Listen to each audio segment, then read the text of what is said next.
All of my members are not here yet, but they better be coming. So they promised me. I said, nobody more important than DAV, and I want to make sure that you're here when they're here. So they will be coming. All of us will have to be in and out. A lot of the House is voting right now. They have votes at 2:30, and Mr. Crenshaw, who's going to do an introduction for us in just a minute or two, will be here to do that, and that will kick off our meeting. But until then, I'm going to buy a little time and do a couple of have to things so we get started and not waste any time. Welcome to this hearing. We do hearings every 1 or 2 years with all of the VSOs, the Veteran Service Organizations, to find out what's on their mind, get their compliments, and get their criticism. And obviously with deployed as long as we have been now in the Middle East and Iraq and Afghanistan, with the challenges we faced and so many different things, there are lots of things on your mind, and veterans affairs are a big deal.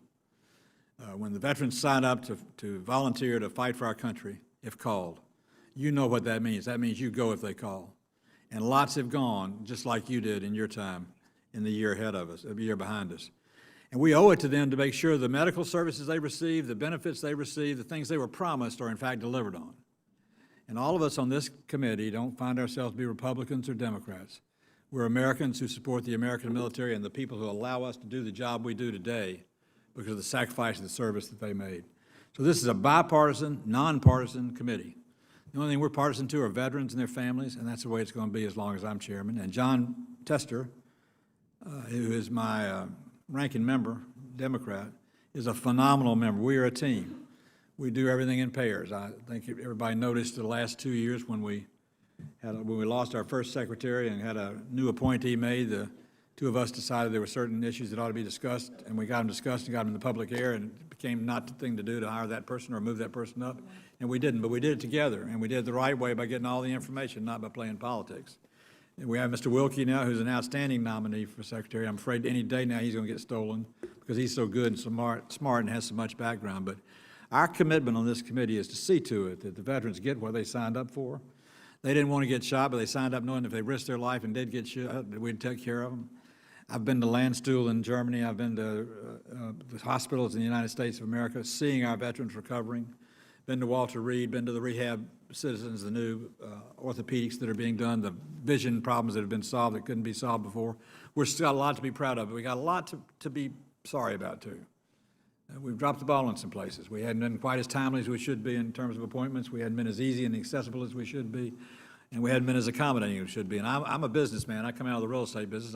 I was not a doctor or a physician, didn't apply those services. But I know when I'm sick and I don't feel good, I know what good health feels like.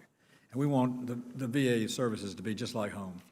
And we're trying to work to see to it that every veteran that comes home to a VA that wants to give them the love and care they deserve their mom and daddy would have given them if they were here. So with that, is Mr. Crenshaw here? Yes, sir. Okay, where is he? Mr. Crenshaw, I don't know why I didn't recognize you with that handsome face of yours.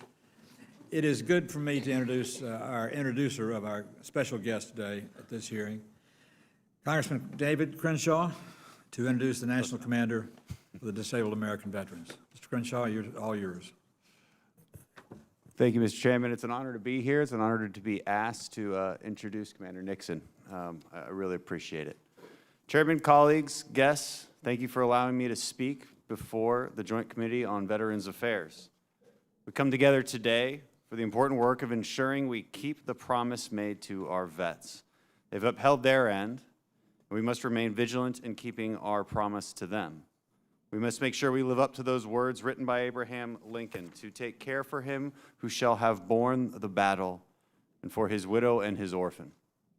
I personally know many of those widows. We must make sure these are not just hollow words. We have an opportunity before us to come up with bipartisan solutions to address the needs of our nation's warriors, past, present, and future. It is crucial now more than ever as we come out of almost 2 decades of war. Our veterans today are not like veterans of the past. Neither is the service provided. We have capabilities to connect with veterans, to provide care remotely and break the typical mold of veteran care. We also face challenges in meeting the needs of veterans that have changed over time. Education, job training, and other benefits for veterans have evolved. We must ensure that the VA and other veteran service organizations are evolving as well to provide veterans with the tools they need to succeed after the transition. Should also be noted, advances in personal protective equipment have significantly increased the survivability of our fighting men and women. I'm a result of that. As a result, though, we also have a higher ratio of wounded service members than ever before. In Iraq, there were approximately 9 wounded for every 1 killed. In Afghanistan, almost 11 wounded for every 1 killed. Again, this is good news. More of us are surviving, but it also means we have more of us to take care of. The increased number of wounded service members and service-connected disabled veterans has increased, and the need for veteran service organizations such as Disabled American Veterans. Since its founding in 1920, Disabled American Veterans has been a leader in helping service members navigate the transition from service to civilian, ensuring they know and have access to the benefits they earned in service to our nation. And I'm honored today to introduce Disabled American Veterans Commander, a fellow Texan and a fellow combat wounded vet, Mr. Dennis Nixon. Mr. Nixon enlisted at the age of 17 and served as a combat engineer and served in Vietnam. He was severely injured and had to undergo multiple surgeries, including an amputation of his leg. Though no longer in the military, Mr. Nixon continued his service to his fellow veterans, and his new mission for the next 36 years was as a DAV National Service Officer. Mr. Nixon, thank you for your service in uniform and with DAV. Chairman, colleagues, and guests, I ask that we as a nation and as individuals never forget the service and sacrifice of such men as Commander Dennis Nixon and the members of Disabled American Veterans. Thank you.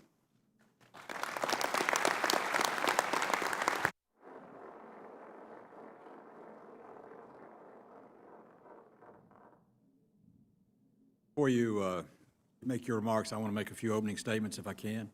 Mr. Crenshaw, you're welcome to stay. Congressman Crenshaw, you're welcome to stay, but you need to slip out. I know y'all have got to vote at 2:30. Feel free to, but thank you for being here and the great introduction. Let me just do a few opening remarks very quickly. We are very proud of what the committees in the House and Senate did in the last 2 years. The Mission Act, accessibility for veterans, unlike any unparalleled in terms of veterans' appeals, improving. Accountability in terms of people being let go and not being hired back at some other position, but in fact being gone if they're not worthy of serving in the VA and serving our veterans. We did a lot of tough bills, but it's just the beginning. I will tell you now, every one of you, that our challenge the next 2 years is to see to it what we passed the last 2 years works. We have nothing to bask in yet. We have all the framework, all the authorizations, all the money we could possibly need to do everything we need to do and pass these laws to, but if we start looking for something else to do before we get them taken care of, then we're going to make a big mistake. And John Tester and I and Chairman Rowe and Lieutenant Crowder and the others have pledged ourselves to see to it we make the VA work for the veterans. That is what we're going to do. And Republican veterans, Democratic veterans, independent veterans, all veterans. But make sure the changes we have made work. And make sure if you are having problems, you call us, that you get an answer and we respond to it. Make sure that you respond to us when we call and ask you to get the word out. I will tell you one thing about the VSOs. You underrate your effectiveness in getting the word out to veterans. You have great effectiveness. And so sometimes Chairman Tester and I, or Vice Chairman Tester and I will call on you to help us get the word out as well, because there are a lot of things we're going to have to do to bring them over the top. We got some tough challenges ahead of us. I'm going to talk about 2 or 3 of them real quick to kind of save a lot of debate later on. As all of you know, the House passed, almost unanimously, the Blue Water Navy benefit. The Senate almost passed it with 1 dissenting vote that kept us from going to the floor. 2 weeks after the final gavel rung on that, the circuit courts threw out the previous order by the VA and established, for all purposes, the Blue Water Navy. We've got 30 days to go before that is a final decision. If it's a final decision, then Blue Water Navy will have been done. The surface water Vietnam veterans will have the benefit everybody else had, and all of us will be very happy. We'll have a big job to do. That's finding all the money to pay for the benefits. But you're going to have what you're supposed to have, and if by chance it doesn't have to pass, if by chance the VA does appeal, then we will go right back, and we've already talked about this, both chairman and ranking members, we'll go right back, introduce the legislation, and fight just as hard the next 2 years as we did the last 2 years to get it done. We ain't no quitters, and we're going to see to it we get it done. So the point, and I want you to take that one back to all your membership back in your various states and tell them that. Secondly, we're working very hard to make the VA a very customer-friendly organization, appointments to be timely as they can be, appointments to be, results to be good as they can be. We want a results-oriented VA. We're going to measure accountability and accomplishment on the part of our VA services and see to it every service they get to our veterans is the best it can possibly be. And where choice is an opportunity that allows us to do that, we're going to make choice work, but we're not, under any circumstances, going to privatize the VA. You need to know that.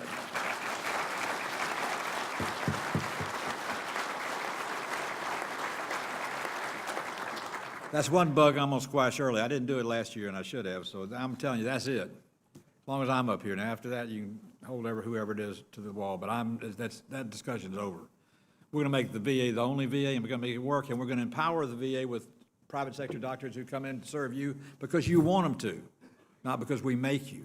And if we do that, we'll have a great system that works. You'll have appointments on a timely basis. We'll get you to the care you need and the innovation you need, and life will be wonderful. We're always going to have problems. We're always going to make mistakes. There's nothing wrong with making a mistake as long as you're willing to correct it. There's nothing wrong with having a problem as long as you're willing to address it. And John and I and the members on both sides are willing to do exactly that. So if you came to do business and not complain, we'll welcome you here. If you want to complain, we'll show you a place to go later on, and we'll worry about that then. I got to do one selfish thing. Will the veterans from Georgia please stand? God bless you.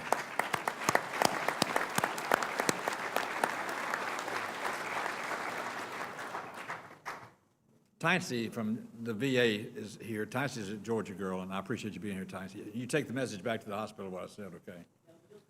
And make sure all of them know that. I want to welcome you all here today. Thank you for your testimony. Commander Nixon, the floor is yours for 10 minutes. If you take more, I'm not about to wrap a gavel on you, but don't talk all day long. Thank you, Mr. Chairman.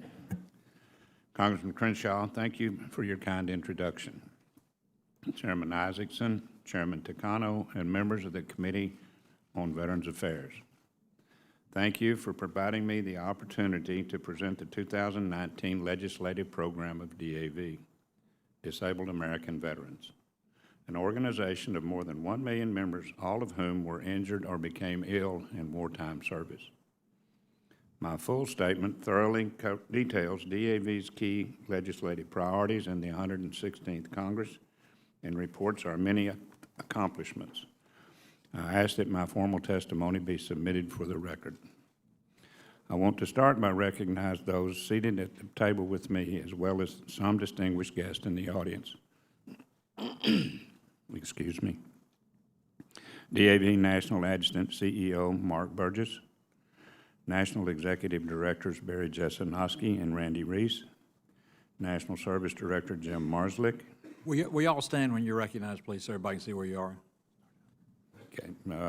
National Adjutant Mark Burgess, National Executive Directors Barry Jesinoski and Randy Reese, National Service Director Jim Marslick, National Legislative Director Joy Illum, National Volunteer Services Director John Kleindienst, National Employment Director Jeff Hall, Auxiliary National Commander Ellen Timmerman of New Mexico, Auxiliary National Adjutant Pat Kemper, DAV Senior Vice Commander Stephen Whitehead of Minnesota, Junior Vice Commanders Donald Day of New York, Andy Marshall of Florida, Joe Parsetich of Montana, and Nancy Espinoza of Utah, National Judge Advocate Mike Dobmeyer, immediate past National Commander Delphine Metcalf Foster, and my own personal caregiver, Maxine Nixon, my wife.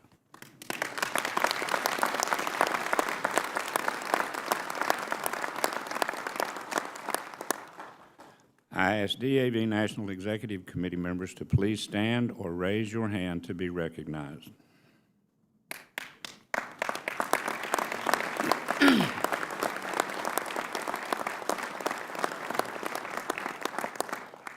Will the members of the National Legislative Interim Committee please stand or raise your hand?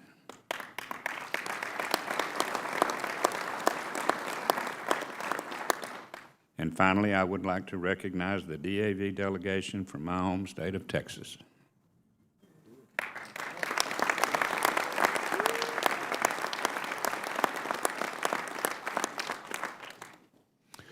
Mr. Chairman, ever since I was 4 years old, I knew I wanted to serve our great nation. In 1964, when I turned 17, with my mother's consent, I enlisted in the Marine Corps. Less than a year later, I began my first tour in Vietnam as a combat engineer. I was a proud Marine, and I re-enlisted as a sergeant and was gung-ho going into my second combat tour. However, my dream of a military career was cut short on June 5th, 1969. While on patrol near Da Nang, I tripped a booby trap and was severely injured. I underwent numerous surgeries, ultimately losing my left leg, and was medically retired in 1970. It was a devastating personal blow, as my only plans in life were to serve my beloved Corps. But this ending was also a new beginning for me. During my extensive recovery period at the VA hospital in Big Spring, Texas, I learned about DAV and the free assistance we offer veterans and their families. With the help of a DAV service officer, I was able to get the benefits I earned, which allowed me to focus on my recovery and begin planning a new direction for my future. I was so personally moved by the help I received from DAV that I entered DAV's on-the-job training program, became a service officer myself, and spent the better part of the next 4 decades assisting my fellow veterans. I strongly agree with my fellow veteran and Hall of Fame coach of the Dallas Cowboys, Tom Landry, who said, "I've learned that something constructive comes from every defeat." Messrs. Chairman, 100 years ago in 1919, in the aftermath of World War I, millions of American doughboys left Europe's trenches and began returning home. Over 4 million served. More than 116,000 lost their lives. Another 200,000 were wounded or gassed, many bearing visible and invisible wounds that would last a lifetime. Although the warriors who fought that war are now gone, new generations of veterans have followed and will continue to follow. We as a nation must commit to fulfill our promises to all past, present, and future veterans. One of our nation's most sacred obligations is to provide health care to those who served and whose lives were changed in uniform. Last year, Congress approved the VA Mission Act to replace the Choice Program, expand access, and strengthen the VA's health care system. VA just proposed regulations to implement that law, including new access standards that will provide options for using community care when VA care is not reasonably accessible. We want all enrolled veterans to have timely access to care. However, VA must be able to deliver what it promises. If VA's proposed regulations are adopted, will the private sector be ready to handle a large influx of new veteran population? Will VA be ready to coordinate the care of veterans using both VA and private facilities? And will the VA have enough funding to meet the new obligations of the Mission Act while continuing to fully fund VA health care? Or will VA be forced to divert funding from its hospitals and clinics to pay for community care? These are critical questions that still need answers.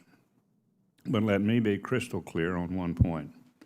We will not stand for cutting services or closing hospitals that disabled veterans depend on.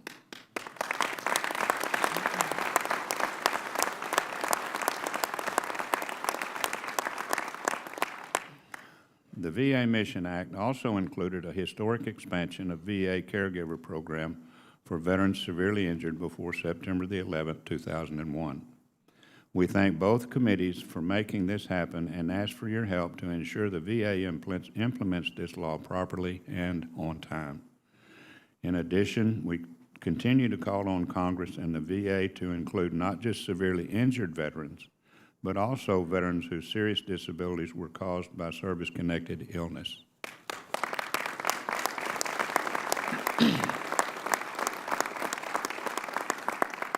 Another critical priority for DAV is ensuring our women veterans have equitable access to health care and benefits. Last year, DAV released a special report, Women Veterans, The Journey Ahead, which included 45 specific policy recommendations. We call on both committees to hold hearings on women veterans, consider our recommendations, and pass legislation strengthening women veterans' health care and benefits.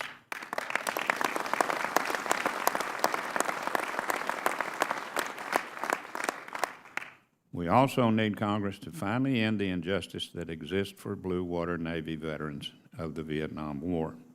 In January, an appellate court ruled that Congress clearly meant to include Blue Water Navy veterans for benefits related to Agent Orange. It is not yet known if VA will appeal this decision, and we have urged them to accept the ruling. However, regardless of whether it is appealed, Congress should still move forward and pass Blue Water Navy regulations.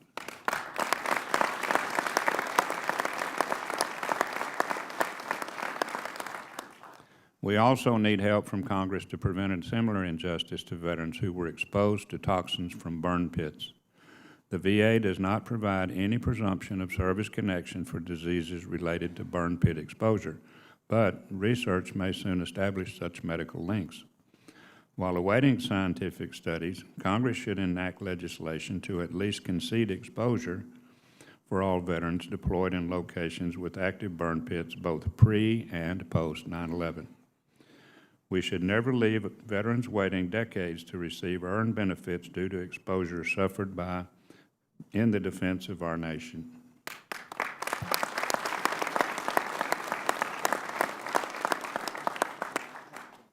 When Abraham Lincoln gave his second inaugural address, he spoke of those who had borne the battle, but he also made sure to include widows and orphans who had also laid so costly a sacrifice upon the altar of freedom.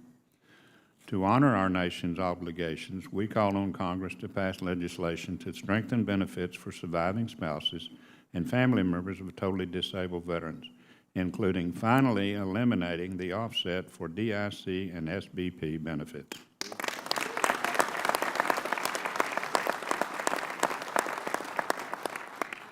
Mr. Chairman, while much of our focus in Washington is on VA programs and policies, DAV's core mission around the country involves providing direct service to veterans and their families. DAV represents over 1 million disabled veterans free of charge.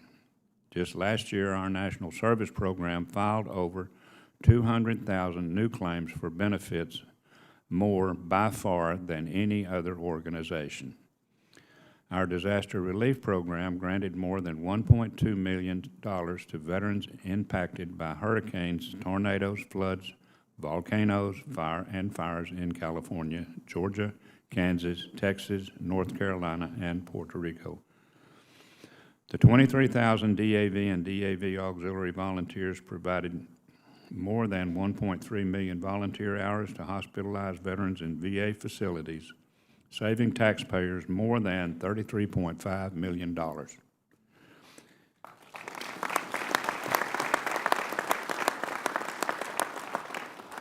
In 2018, DAV volunteer drivers spent over 1.4 million hours transporting veterans to 630,000 VA medical appointments.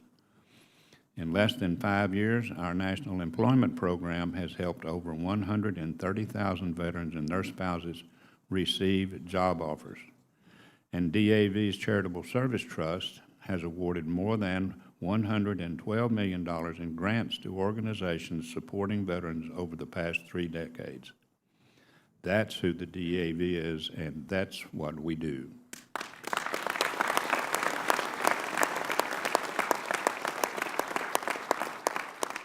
Mr. Chairman, we have a saying in Texas, never miss a good opportunity to shut up.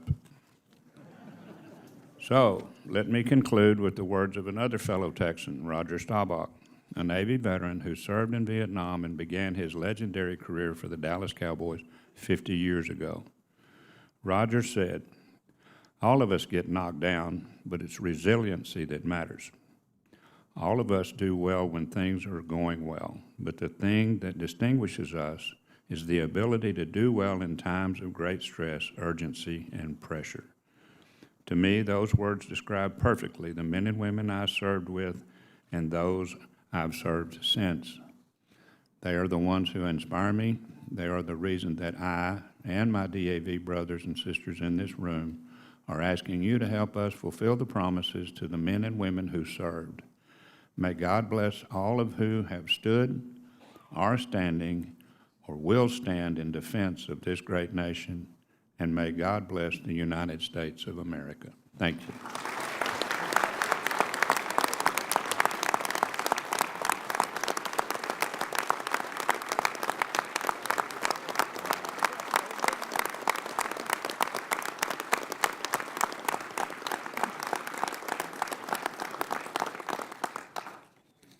Commander Nixon, that was a great testimony, and I want to add one quote, if I can, to your list of quotes. Dizzy Dean also said, "It ain't bragging if you done it." And the job y'all did for America as members of the armed services and the job our uniformed soldiers do today makes the difference in our country and any country in the face of this earth. So God bless you. God bless those you represent. Thanks for coming today. I'm going to now turn to the chairman from the House and then the ranking member from the Senate, and then we'll go to other members for questions. Let me introduce both of them at the same time and then let them make their opening remarks. Is that all right with you? That's fine.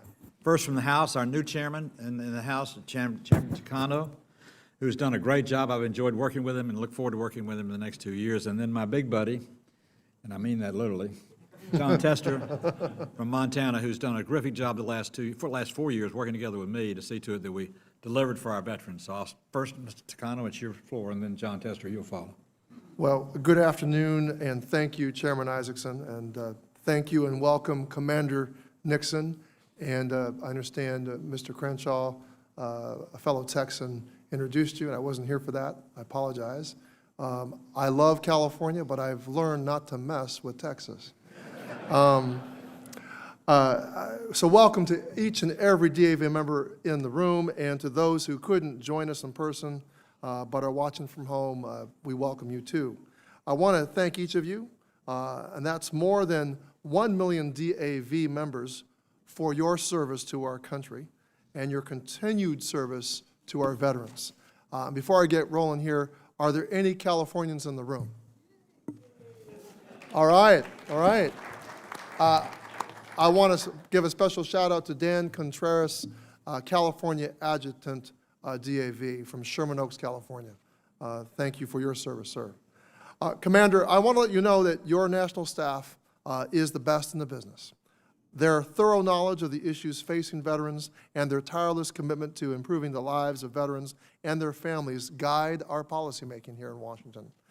The success of our collective effort to care for veterans depends on building and maintaining trust and communication between members of Congress and with organizations like DAV. I know that you join me in fostering continued bipartisanship and partnership in the care of our nation's veterans. And as you pointed out in your testimony, and I agree, we are once again approaching a critical point in time, a crossroads that will determine how well our nation fulfills its promise to our veterans. Over the past couple of years, several landmark laws have been passed by Congress. Now, the question is, how will these laws be implemented? We must ensure that the progress we've made isn't lost. The foundation of trust and communication that produced recent achievements, like the Mission Act and appeals modernization, must be continued in the coming months to ensure what VA implements is in the spirit of what your organization expects. So your priorities are my priorities. We have solemn responsibilities to care for all Blue Water veterans, to expand the caregiver program, and ensure there is equitable health care for our minority and women veterans. These are just a handful of small things we can do to uphold our end of the bargain, that those who fight for our country receive health care and disability benefits, the most fundamental things veterans deserve after answering our nation's call to serve. So I look forward to your testimony today, and again, thank you and the members of the DAV for the sacrifice all of you made for this country and the services you continue to provide to the veterans community. Words cannot express my gratitude for your work. Thank you, and I yield back the balance of my time, Mr. Chairman. Senator Tester. Thank you, Mr. Chairman. Good afternoon, and Commander Nixon, thank you very, very much for being here today, and I appreciate you, I appreciate the DAV, I appreciate your leadership team that you've brought in today and all the members of the DAV. I don't want you to have to give them more money, but if you so choose, it's fine. Your legislative staff does very well for this organization. They are top-notch.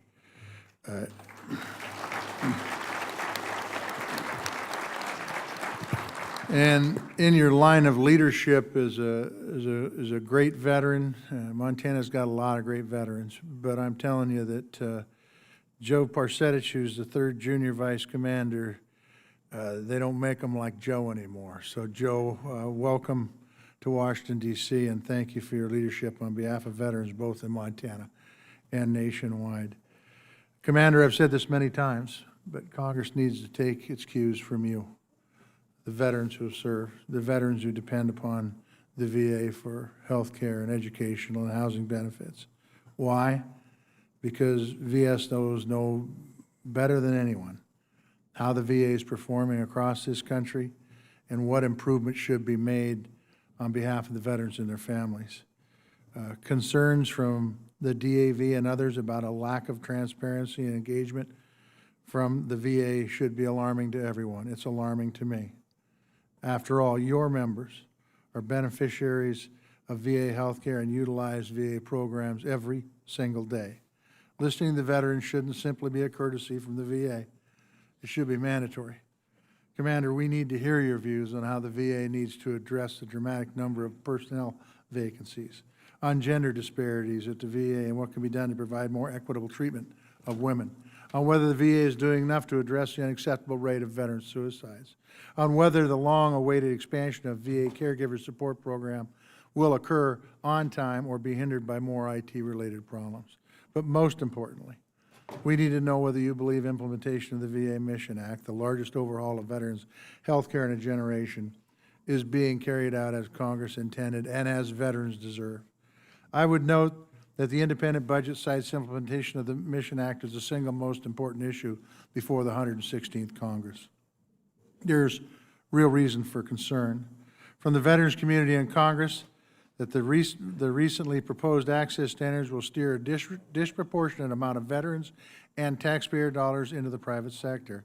And despite language in the Mission Act, it is clear that the VA does not intend on holding community providers to the same standards as we hold VA providers. So we'll end up sending more veterans into the communities for lower quality care while being unable to ensure that they get it in a timely manner. To top it off, nobody can tell us how many veterans will ultimately be impacted by these access standards or how much it'll cost. As we know, all we know is that the community care is more expensive than VA care and that billions have been paid to third-party administrators, money that should have gone directly to improving the lives of veterans, but it didn't. It went to third-party administrators. The VA refers to concerns about hollowing out the VA healthcare as false and predictable, but there's not a soul in this room that doesn't know that they're potentially very real. Veterans deserve more than that. They deserve the truth, and they deserve a system that works, a system that is built and improved with the input from the DAV and others. Commander Nixon, we're here today to gather input, and I want to welcome you. It is an honor to have you in front of this joint committee on behalf of not only your organization, but of every disabled veteran in this country. Thank you.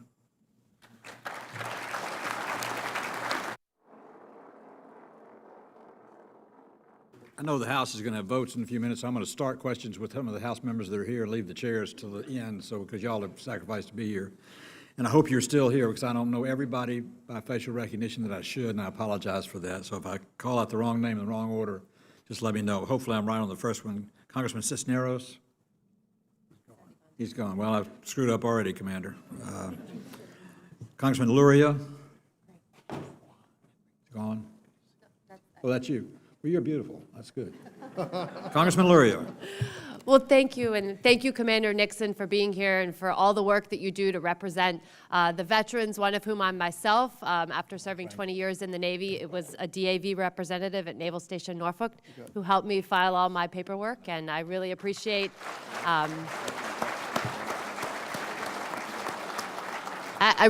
appreciate your presence around the country and in our communities and continuing to help veterans, and look forward to working with you toward that goal. Had an opportunity recently to sit down with Secretary Wilkie and talk about the goals moving forward for veterans, and specifically highlighted the issues relative to female veterans, because there are more women who have served now and who are receiving care from the VA.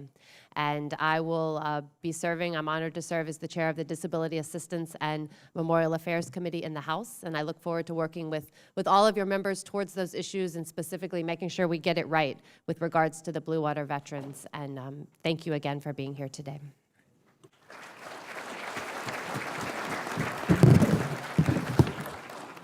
I'm going a little bit out of order, but I'm going to alternate Republican and Democrat. Ms. Hirono? Thank you very much, and thank you to each and every one of you who have come from all across the country. Probably every state must be represented here, is that right? Yes, I see the nods. And I'd like to give a special shout out to two people from Hawaii because they had to go across an ocean to get here. So Julian Crawford and Ed Kawamura, if you're here, aloha to you guys. So Commander Nixon, last year Congress passed and the President signed the VA Mission Act to overhaul the choice program and to consolidate other VA care in the community programs. And I certainly appreciate DAV's work with Congress to help craft this legislation to make sure that it strikes the right balance between access to community care and investment in VA internal capacity. And I also echo DAV's call for the law to be implemented in an open and collaborative process as it was intended. You said in your testimony that it's important that the new access standards developed under the law are, and to quote you, realistically achievable and clinically appropriate. And the VA recently announced that access standards would be based on average drive time and appointment wait times at the VA. Do you think that these proposed access standards achieve the realistic and clinically appropriate standard that you are looking for? Thank you, Congresswoman, for that question. And for the answer, I think I'll defer to the Executive Director of the Washington office, Mr. Reese. Certainly. Thank you again. In regards to the proposed new access standards, the regulations just recently came out.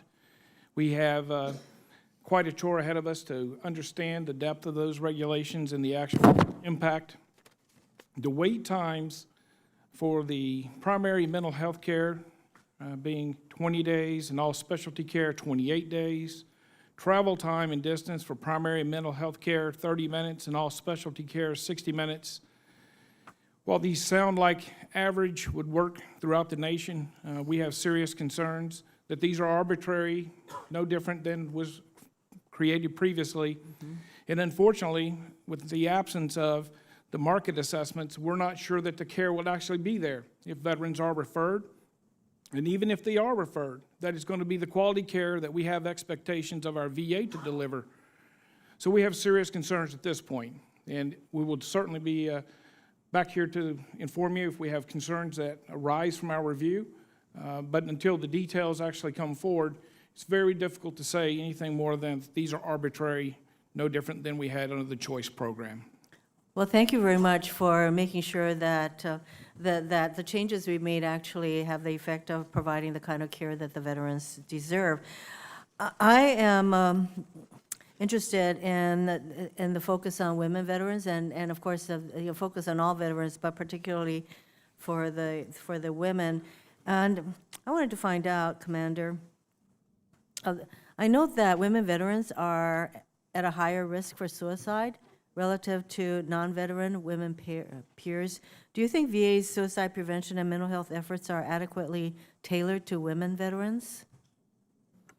Thank you, ma'am. That is certainly a major concern of ours as well, and I would refer that to Legislative Director Joy Illam for a response. And in your response, I really appreciate it if you could advise us to how Congress can improve the care that we provide or that we all provide for the growing population of women veterans.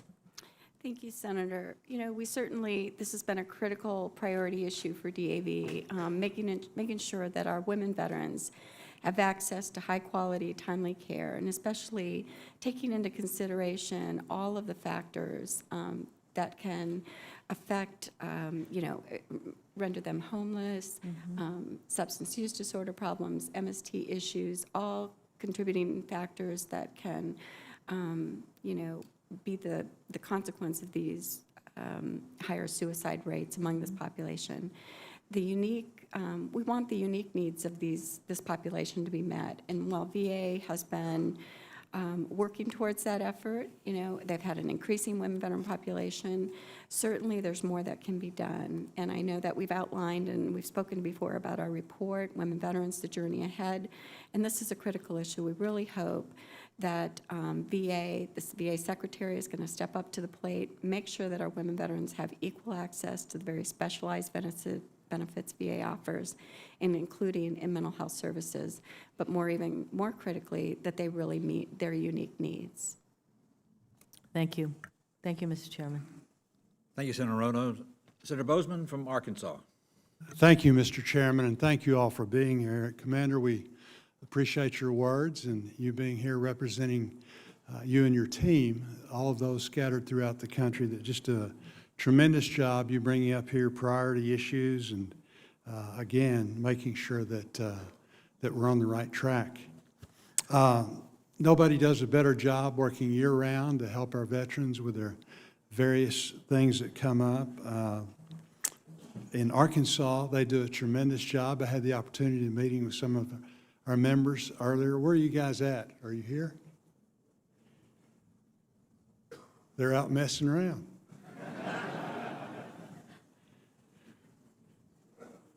I'll tell you, though, that, you know, I was thinking the greatest gift that you've given us today is the standing room only. We're up here. This committee is very bipartisan, as you know. You know, veterans aren't Democrats and Republicans as far as the issues that we're dealing with. But to look out and see all of you all, you know, covering these offices on the House side and the Senate side, talking to your representatives, talking to the people that are making these decisions, telling them how important these things is, there's just nothing that's better. The only thing that might be better is the auxiliary. And we do appreciate you all very, very much.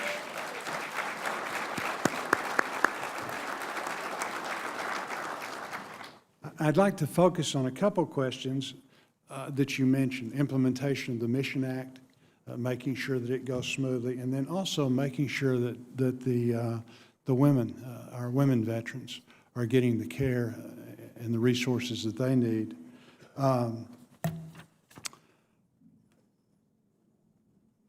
You talked about community care.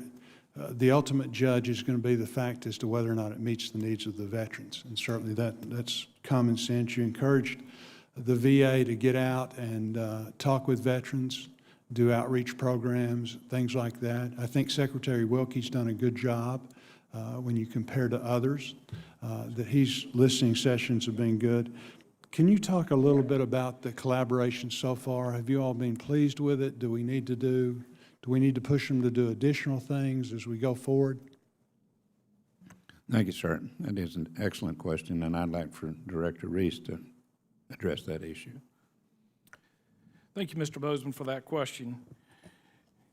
To draw a contrast in regards to transparency in our collaborations with the Department of Veterans Affairs, I would first say that the model of collaboration would be the appeals modernization process. In that process, VSOs, Congress, VBA, the Board of Veterans Appeals, all went together, worked out our differences, had a good consensus document to actually create good law. That's what we like to see, and that's how we had an expectation to be in this process. Early in the Mission Act process, as you know, DAV, along with other stakeholders, played a vital role, along with members of Congress and the VA, to shape what was actually delivered as the Mission Act. Unfortunately, since that time, there has been an absolute blockout in regards to our ability to have deliberate collaborations and have substantive and meaningful feedback to the VA. While we've been briefed by the VA, while they've certainly kept us as far in the weeds as they want us to be, we've not been able to get engaged in the actual process and the policy making and the rollout. And an example of that, if I may, is the access standards. We played no collaborative role in regards to the creation of those access standards. Veterans of this nation played no role in the creation of those access standards. So right now, the access standards were created behind closed doors, and so far, there's been no transparency as to why they were created the way that they were, other than the law of average. That's unacceptable from DAV's perspective. Very good, and that's certainly very helpful as far as the input. Very quickly, because I've just got just a second. In fact, I'll go ahead in the interest of time. There's so many people up here that want to have comments and questions, but we'll be submitting a question that basically asks in regard to the women's issues that we have. You know, myself and Senator Tester introduced the Deborah Sampson Act. We appreciate your support. We're going to be working very hard on that. And then again, appreciate you all. The question that I'll be asking is where you see the greatest need as we go forward. And then what's the low-hanging fruit? You know, what are some of the things that are relatively easy to get done as we look to try and solve some of those problems? So thank you, Mr. Chairman. Appreciate you. Thank you, Senator Bozeman. Let me say for everybody at the dais, I'm going to take the following order. If I've got somebody out of order, I apologize, but I've been trying to keep up with the flow back and forth. But next would be Ms. Sinema from the Senate. After Ms. Sinema, Mr. Tillis from the Senate, and then Mr. Blumenthal from the House. Is that satisfactory to everybody? I'm That's what I'm still saying. in the Senate, Mr. I'm sorry. Chairman. Well, there was a House guy in your seat beforehand. Is that okay with you time-wise, though? Is that satisfactory with you to do it in 5 minutes? If Senator Sinema has an obligation, I'm happy to yield to her. You smooth devil. Senator Blumenthal. Are you sure? My name is Richard Blumenthal, U.S. Senator from Connecticut. Do we have any folks from Connecticut here? Well, I guess they're out messing around with the folks from Arkansas. I want to thank all of you for being here. I want to thank all you do for veterans day in and day out, and I want to say how grateful I am to the folks who are whistleblowers here, the folks who are disappointed on their behalf, but also possibly on other fellow veterans' behalf, and they call our offices. That is a service that is critically important. You are our eyes and ears, literally. And I'll just give you one example. My office heard that the West Haven Hospital, our VA hospital in Connecticut, was closed for 3 months. Closed, not doing any surgery. Do you think the VA told us? No. We learned also from whistleblowers that our VA hospital, even after they reopened, was working at only about 30% of capacity. They were sending people for surgery to all kinds of other hospitals because the surgical sterilization facility was unable to do the work necessary to do the surgery. 30% of capacity, that's the rate at which they were operating. Do you think the VA told us about that? No. We heard about it from you. We heard about it from veterans who came forth as whistleblowers, and we are working right now, pounding the VA to expedite the surgical sterilization facility so that it is at 100% and fully fulfilling its responsibility. So I just want to urge every one of you to continue calling us. You're doing us a service. You're doing fellow veterans a service. You're not complaining arbitrarily. You're helping. We also learned, for example, about the VA lacking adequate outreach to veterans who potentially could be at risk of suicide. In this great nation, greatest nation in the history of the world, veterans still commit suicide at the rate of about 20 a day. John McCain and I authored a measure, bipartisan, called the Clay Hunt Veterans Suicide Prevention Act, which prioritized this issue. Tomorrow, I'm going to be joining with Senator Boozman and Senator Sullivan, another bipartisan measure called the Reach Every Veterans in Crisis Act, new legislation that would improve and ensure VA oversight, suicide prevention, media, outreach campaigns so we reach more of these veterans who are at risk of suicide. So let me ask you, Commander Nixon, do you believe the VA should be required to set targets to evaluate the efficiency of its suicide prevention outreach campaigns? And would you support a measure like the Reach Every Veterans in Crisis Act? Thank you, Senator. We certainly do, and we certainly would. But I would like to ask Executive Director Randy Reese to elaborate. Thank you. Thank you, Mr. Blumenthal. As you know, veteran suicide is something that is a nationwide crisis. Unfortunately, a lot of those veterans aren't in any of the networks that are formalized for the U.S. Department of Veterans Affairs. We all as a community have to come together in order to bring the results and to resolve some of the issues with our veteran suicide across the nation. VA did set forth as a part of its mission last year, recovery, engagement, and coordination of health for veterans enhanced treatment, or REACH VET. The rollout of that program, and certainly there was plenty of media around the fact that some of the resources that was actually appropriated for purposes of suicide prevention and awareness had not been used. So it concerns us greatly that resources are available and haven't been necessarily used for the purposes for which they were appropriated by the Congress.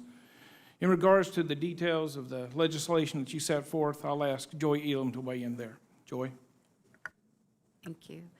Well, we would certainly love to take a look at the legislation, but I am confident that we would be able to support that. Certainly, DAV members, we've passed resolutions in support of doing everything we can to make sure that veterans have ready access to mental health services.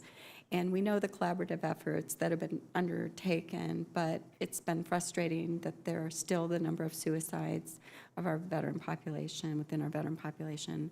So we want to do everything. We want to be part of the solution. And when you talk about veteran service organizations, how they can help, and I think the chairman had mentioned this as well, we are critical. We're the people, the eyes and ears that are out there helping our fellow veterans and making sure that we don't let anybody down, that anybody who needs help has access to that. So we look forward to working with your staff and the introduction of that bill. Thank you very, very much. Thank you, Mr. Chairman. Thank you, Mr. Bloomfield. Appreciate it. We're going to go to Senator Tillis, then Senator Sinema, and then Senator Cassidy, in that order. Senator Tillis. Thank you, Mr. Chairman, and thank you all for being here, your past service and your current service. We appreciate it, and you are a very, very important part of the feedback loop that we have on trying to do better by way of our veterans. I also want to thank Senator Tester. Over the past few years, since I've been on Veterans Affairs committees, with the blessing and encouragement of the chair, we've had an opportunity to get together and meet with the VA through Secretary McDonald, Secretary Shulkin, now Secretary Wilkie, to try and keep track of some of the implementations. Mr. Reese, at some point I'd like to get your feedback, and maybe separate from this meeting, but things that we should bring back to those briefings to make sure that there's a good feedback loop. What we're trying to do is make sure the milestones are being achieved, and more importantly, if we make other policy decisions that actually get in the critical path of what we've already committed to, that we all do that knowingly. Because what happens here in Congress is you pass a bill and then you think about something new that's disruptive to what you've already authorized the department to do, and we've got to figure out how to layer those in, and I think your feedback would be very helpful. I do want to just, Senator Tester mentioned something. I remember my buddy and a Marine, Dan Sullivan from Alaska. He and I were talking one evening at dinner. I think it was on veterans issues. He said, "Tom, do you know I have more veterans per capita in Alaska than any other state?" And I said, "Dan, do you know I've got more veterans in North Carolina than you got people?" Now, I'll tell you the reason why. At one time it was just banter between two friends, but the reason that that's important is to show the vast differences from state to state and the challenges that we have. I, for one, do not think that we can have a one-size-fits-all. What works for a state that literally spans the geography of the United States with a population of less than 1 million may not work for a state of 10 million that's fairly compact. And so I want to make sure that you all know, I don't, on a bipartisan basis, there's nobody on this committee has any intention of privatizing the VA and sending everyone who needs a referral to a community, a non-VA provider, somewhere through choice, unless we can be proven, or it can be proven over time that that's what the veteran wants and it's producing the outcomes that we demand. And so we're going to need your help in continuing to work on it. And but make no mistake about it, I don't think there's anyone here, and I know that you all interact with my office and other offices, there's no one here advocating for privatization and walking away. It's always important to me when we have these meetings to just underscore the point. I was at a healthcare center in Kernersville, North Carolina, late last week. A 300,000 square foot facility that came online along with two other ones, 1 million square feet in healthcare centers in North Carolina over the past couple of years. They're extraordinary. What I also want to say is to the VA staff who are working, most of them out there in the healthcare providers, they're good people. They care about you all. Many of them are veterans themselves. So we should also make sure that when we have, as Senator Blumenthal has said, we have lapses and we have challenges. And when we have lapses and challenges, whistleblowers, blow your whistles. But more, as importantly, make sure if you're in North Carolina, you're calling my office.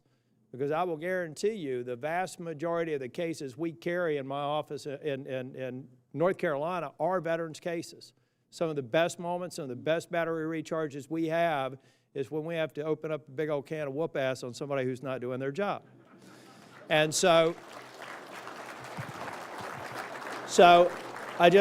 I've got to go to a Senate Armed Services hearing. I hope to get back for the next panel, but I want you all to know that Senator Tester and I are trying to watch this implementation on a monthly basis. I want your feedback, I want your questions, and there may be a variety of reasons why it's challenging to do it with any one service organization if you don't do it for all of them. I can think of some logistical reasons, but at the end of the day, you need to get your questions answered. And if it's not through direct interaction with the VA, I think it can be through interaction that you'll have with my office, Senator Tester's office, and members of this committee. The last thing I got to ask, do we have anybody from North Carolina here? There you go. Well, thank you all.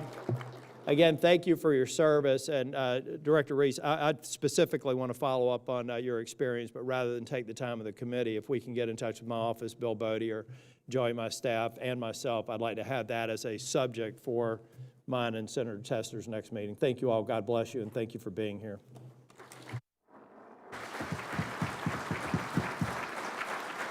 Thank you, Senator Tillis. Senator Sinema. Well, thank you so much, Mr. Chairman. I want to start by just talking about how grateful I am to have been appointed to this committee. As a new member of the United States Senate, it is a great honor and a privilege to serve on the Veterans Affairs Committee with great leadership of Senator Isaacson and Senator Tester. So it is really a delight and a privilege to be here. I want to thank each and every one of you who've traveled from all over the country to join us here today.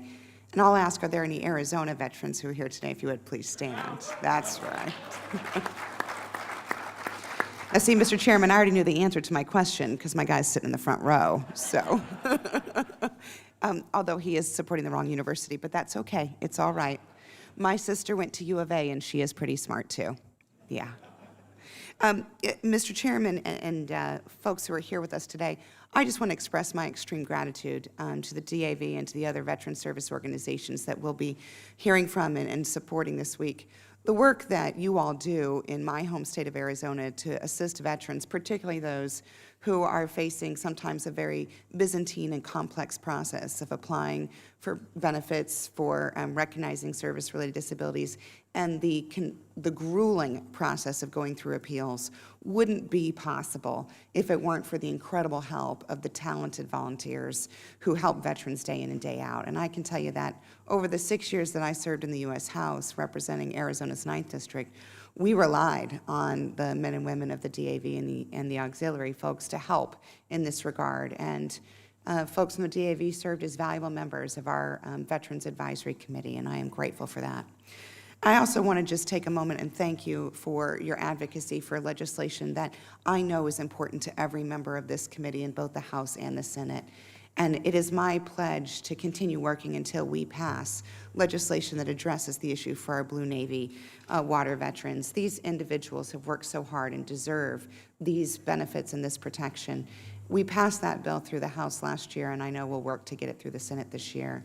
And I'm grateful to be able to join my colleagues in co-sponsoring the Deborah Simpson Act to make sure that we're addressing the needs of women veterans. In our office, our caseload has increasingly been populated by female veterans who are contacting us asking for additional assistance and need. So as we move forward in this term, I just want to again thank you for your incredible service to our country, for your continuing service to your fellow veterans and their family members, and to thank you for the work that you do to help us do our job better and keep us all accountable. So thank you very much. And Mr. Chairman, I yield back. Thank you, Senator Sinema. We are delighted that you joined the committee this year, so thank you for being a part of it. We appreciate it. Next is Senator Cassidy. Hey, anybody from Louisiana? Oh, that's great. Oh, hey. Yeah, they're the only ones that recognize I have a Mardi Gras tie on. You know, everybody thinks it's just an ugly tie, but no, it's Mardi Gras. Happy Mardi Gras, everybody, a week early. Thank y'all for being here. I'm a physician, a doctor, and one of the things I've been most concerned about is what are we doing about pain management, what are we doing about mental health services. I will compliment both my chair, ranking member, and my colleagues on both sides of the Capitol. That has been a mutual interest. So let me just open it up.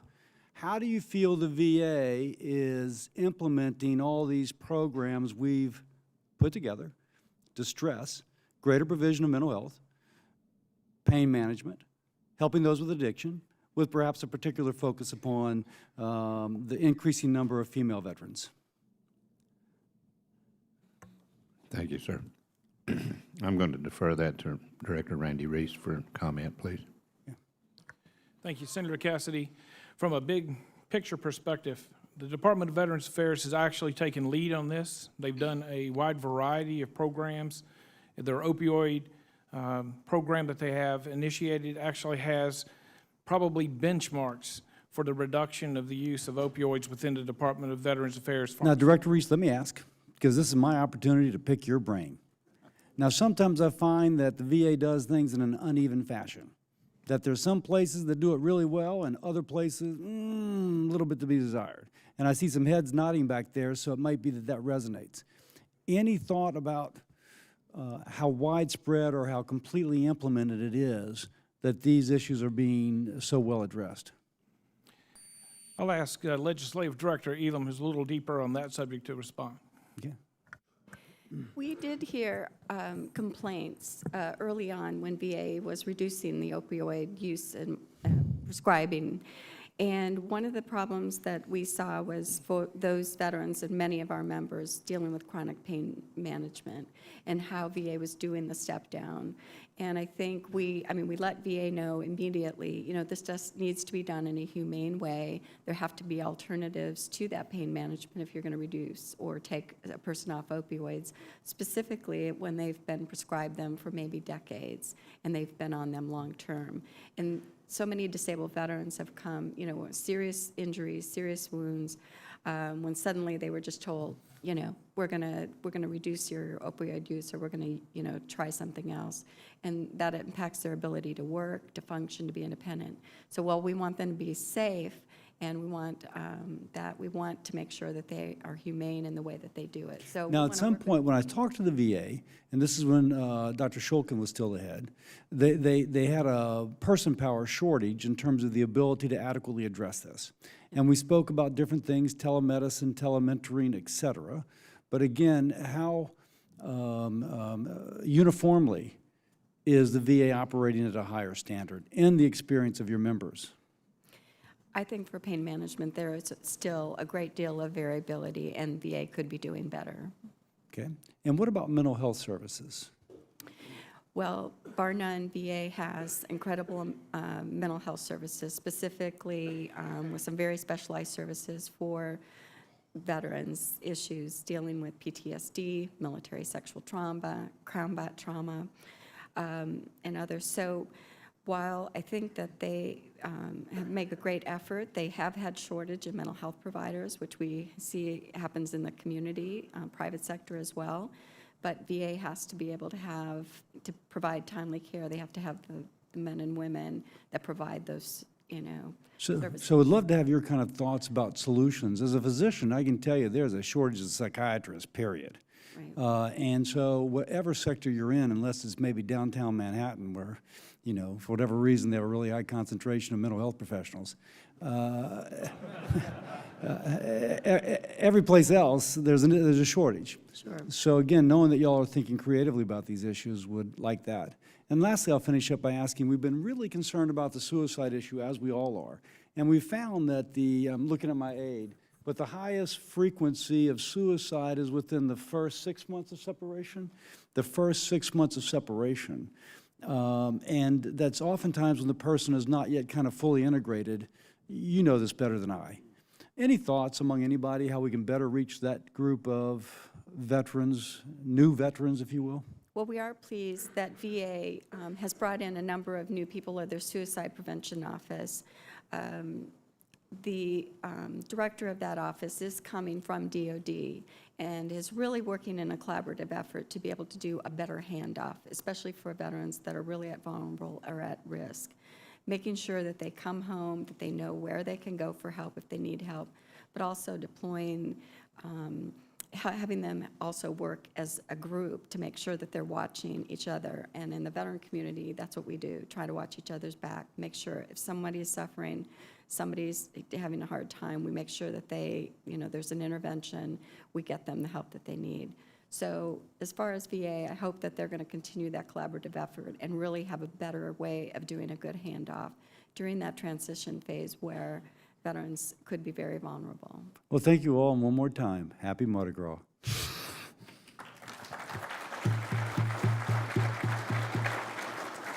Let me thank all of you for being here. We'll tell you how we're going to do this for just a few minutes. Senator Tester is going to be next, followed by me, but I have tried to leave everything to our other members to give them a chance to have their say. But I do want to say, Director Reese, I want you to listen to me. You were the one making the comments, I think, about the way forward in terms of the access standards.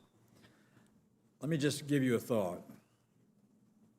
I think y'all were I think the VA did a good job of having y'all in when we were doing the Mission Act to get to the point where we were before we farmed out the standards and they went away and nobody inside the Veterans Services Organization was making any comments or allowed any access or any input into what those standards were. I've sensed that that's been pretty much repeated around the country. And I'm trying to prevent a problem happening. If we don't address that up front honestly, then somewhere down the line it's going to blow up, okay? I sensed it by the spontaneous applause I heard from this corner over here. Pardon my finger, I apologize for that. And the spontaneous applause from the back corner back there. We don't need a revolution in the middle of the implementation of the Mission Act or getting the access standards to work for choice. So here's what I'm going to try and do. I'm going to try and create mechanisms for the VSOs to have access and input into the finalization of these standards, which may mean, and I want you to hear this, because the country is different. Billings is a lot different than Atlanta. And there are lots of differences in between our states, our locations, where our veterans are and where they aren't. It's going to mean that some places might have a different standard because of the nature of where their vet's coming from and because of what's actually available in terms of health care and accessible in that area. And we cannot create a situation where there are more popular areas to go than others because of the rules and regulations we come up with. We got to come up with rules and regulations that make sense, have veterans input and VSO input. So I want you to hear me. I'm working towards that right now. And I heard you loud and clear today, and I was hoping that would hear that spontaneously. So John and I will work on it with the other members of the committee, and we're going to try and make sure it happens. Now, it's really a pleasure for me, and I'm going to excuse myself for a second, but I'll be back. Introduce my ranking member, John Tester, who has been a marvelous partner throughout all this effort the last year, and I appreciate him very much. And back at you on that, Chairman Isaacson. It's been good to work with you, and I support you on the access and input from groups like the DAV. It is critically important. I can almost bet, Commander Nixon, although you didn't tell each one of the states the folks behind you are from, that you got rural America covered and you got urban America covered and everywhere in between. So your input on these access standards is critical, is absolutely critical. And by the way, I would say the same thing for the rest of the VSOs too. But in your case, it's particularly critical because you're disabled veterans. You guys depend upon the VA because, quite frankly, the private sector cannot deliver what the VA does for our disabled veterans.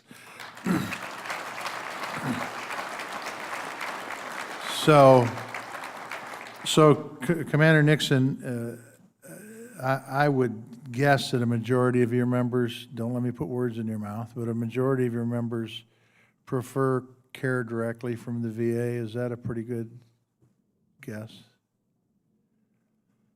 Yes, sir, I believe it is. Okay.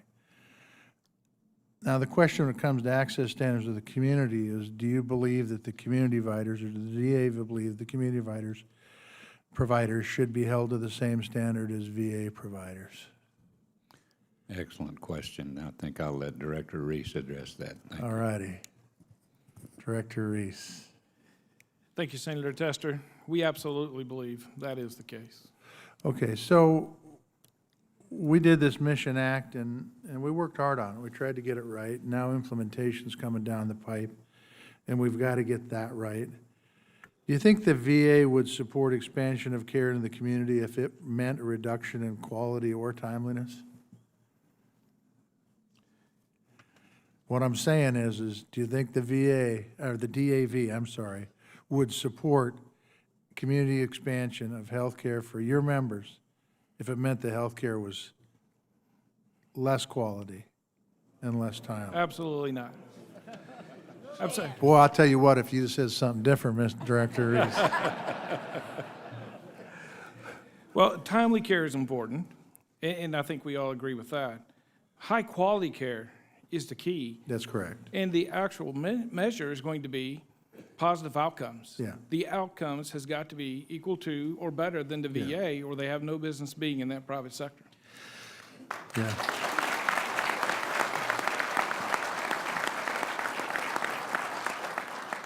I would agree, and I'm not going to get into staffing, but right now the VA needs more people.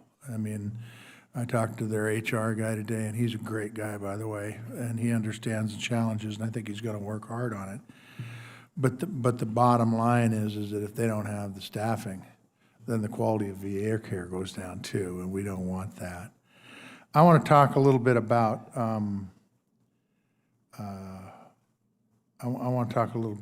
the VA care and the studies around VA care, because I think that a few years back, there was a lot of information out there that implied that the VA doesn't have really good health care. And then there was a Dartmouth study that came out that showed that the VA oftentimes outperforms the private sector. There's a Journal of American Medical Association that said wait times were equal or better. The VA had wait times equal or better than the private sector, which would tell me that if we don't, and I say we, if the VA doesn't adequately measure quality and wait times, care could go down. So the question is just talk to me about that, and who should the VA be? Who should the VA be listening to? I quite frankly, not being a veteran myself and not having any connection with any of the VSOs other than being a United States Senator, I think you guys can make the case that DAV depends on the VA more than anybody. So do you think that you have the ability to talk to the VA about those, if there were problems with quality and problems with timeliness? Do you have, Director Reese or anybody else, access to the VA to let them know?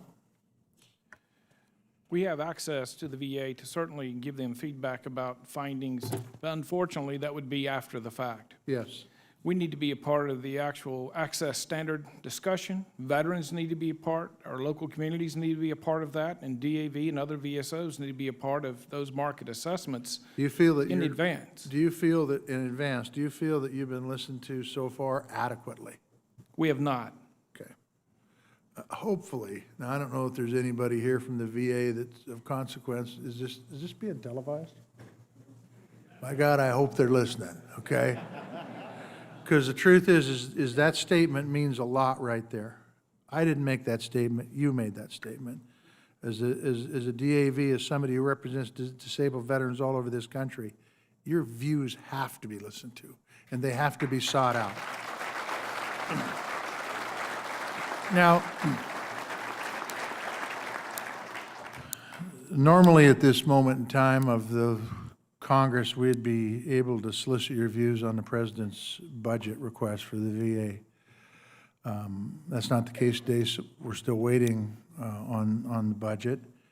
But I would like to provide you, Commander Nixon, for anybody you want to point or yourself on what the DAV's priorities are for the F-20 budget. FY20, fiscal year 20 budget, which is what we're going to be working. I'll give that to Director Reese. Thank you. You're a busy guy, Director Reese. I'm going to delegate some here now. For FY 2020 IB budget recommendations with our partners from the VFW as well as those from the Paralyzed Veterans of America, the total discretionary portion was $103.3 billion, an increase of $15.1 billion over FY 2019. And for the first time in the IB's history, this is a recommendation that exceeds $100 billion. I'll ask Ms. Idlam to fill you in on the finer details, what that entails. I would just add, without going into specifics on numbers, which can always be difficult, I think the most important thing for DAV moving forward was making sure that we have the sufficient budget for VA to carry out all aspects of the Mission Act. So not just setting up the community care aspect of network, which is important, but also for making sure that VA's infrastructure, their staffing needs are met, their IT modernization is carried out. It's such a tool for providing health care today. So all of those aspects that are going to improve the VA healthcare system, modernize it to make sure it's truly the best healthcare system for veterans and all the specialized services VA brings behind it. That's the essential piece for us. And there's a lot of unknowns right now, not only with the budget, but how the impact of setting up that network is going to be.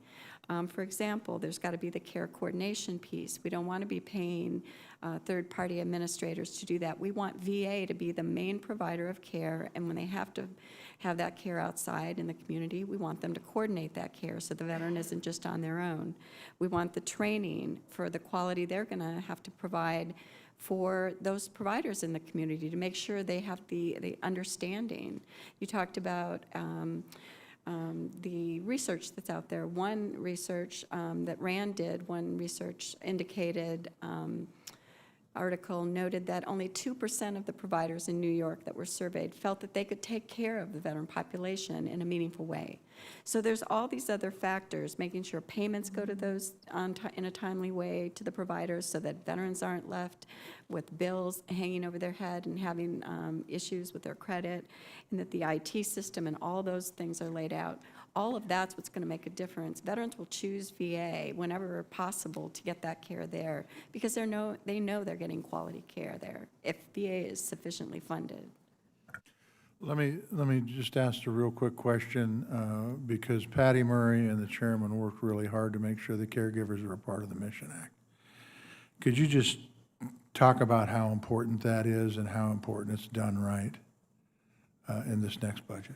Yep, just absolutely. That's another issue, been a critical priority for DAV for so many years. And we're not there yet, but a lot of the budget will be going towards this IT certification to make sure that when they can roll out and without delay, the expansion of the Caregiver Act. And they've missed one of the first deadlines, but we're hoping that they can catch up. But this is so important to our membership. You've been here year after year, hearing from our caregivers how important they are to disabled veterans. And we still, we still have not included those caregivers who've been providing for ill veterans, so that have an illness that related in their need for caregivers. So while we appreciate all that's been done, this is a critical part of the Mission Act, and we're so pleased that was included. So important. Well, I'm one that believes not only is it the right thing to do, but I think once it gets fully implemented, it'll be better quality of life for the veteran. And silly me, I really think it's going to save the taxpayer dollars because it's cheaper. It's cheaper to do it this way, so. We agree. Thank you. Yeah. I want to talk about mental health, if I might, Mr. Chairman, just for a second.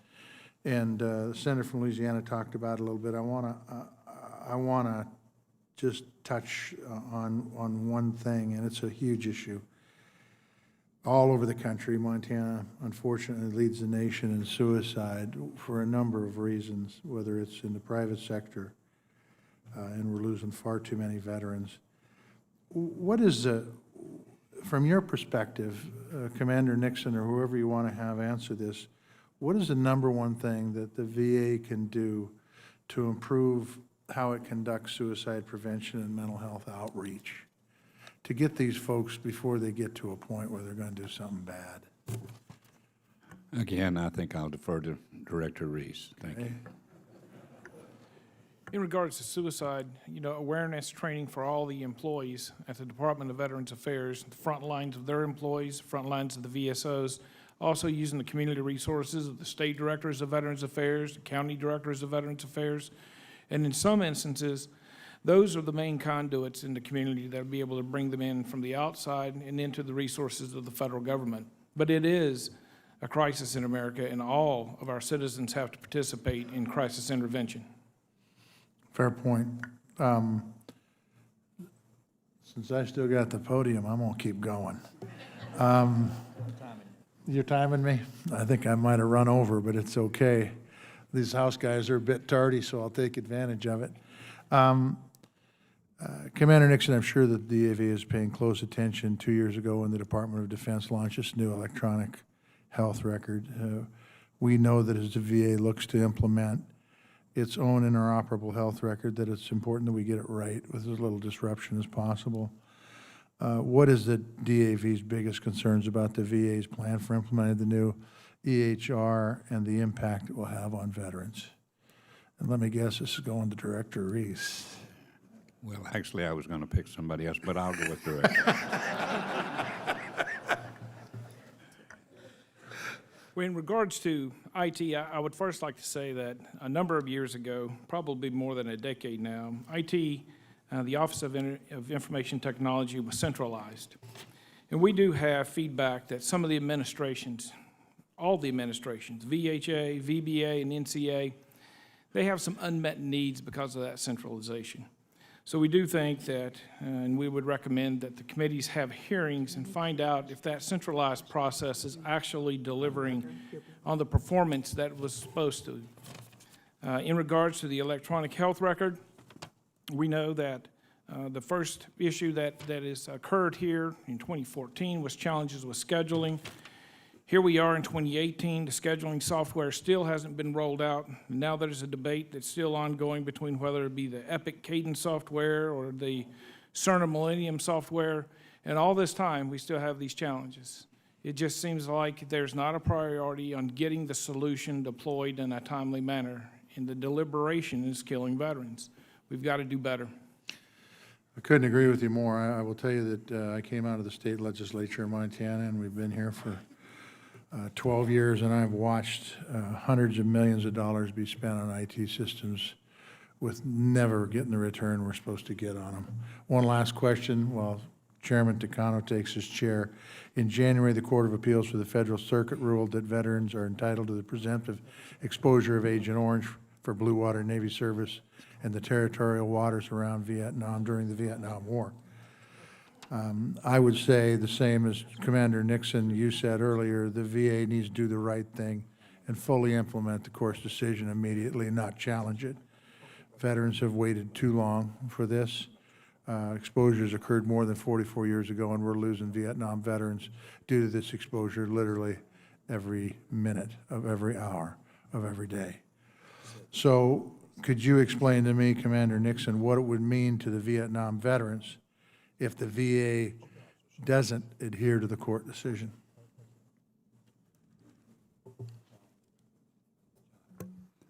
I'm done after this. I'm going to let Director Reese respond to that. Okay.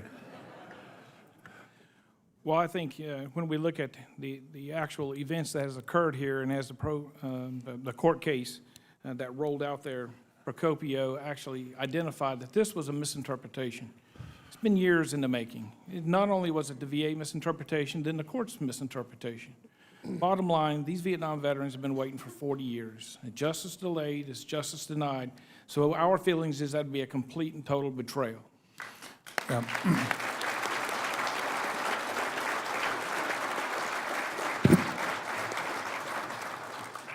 Commander Nixon, Director Reese, thank you very much. Thank you, Senator. John, thank you. We're going to do something now that you will not very often see done in the United States Congress. I'm a Republican chairman that's going to turn it over to a Democratic chairman to complete the meeting. We do that because we have absolute trust in each other, and we've said in our meetings we're a bipartisan committee, and we are there. That's why we got so far with your issues last year, and that's why we'll get so far with our issues. They had to go to testify a lot this afternoon and couldn't be here, but the chairman, Tancredo, has come back, Takano has come back, and I'm going to turn it over to him for his remarks, as well as recognizing any House members who do come back who wanted to give their statements in. But before I leave, I want to say this. You've been extremely helpful. Commander Nixon, if I'm not mistaken, this is the 50th anniversary of your taking a bullet for the country, or a bomb for the country 50 years ago. Yes, sir. It's also the anniversary of D-Day this year. Yes, sir. It's a big year for you. It's a big year for the country. But God bless you. We wouldn't all be here if it wasn't for you and the people like you and the people in this room. So God bless you and what you do very much and what you've done. Thank you, Senator. I tell everybody, you know, America's a great country. You don't find anybody trying to break out of the United States of America. They're all trying to break in. And that tells you something right there. As bad as people might complain about things here, you don't ever see them leaving. Alex Guinness is one of those guys in Hollywood's always talking about he's going to leave after one more election. I wish the hell he'd go, because we got a lot of people like you who we care about, who care about your country, who've done a lot to make us free, and we appreciate it very much. So please pardon me for leaving early, but I'm leaving it in good hands. Thank you for your service to the country. Thank you for your input today, and we'll continue to work for you and the disabled veterans of America to see to it the VA is your VA and works well. God bless you. Thank you. Thank you. Thank you, Senator. Thank you.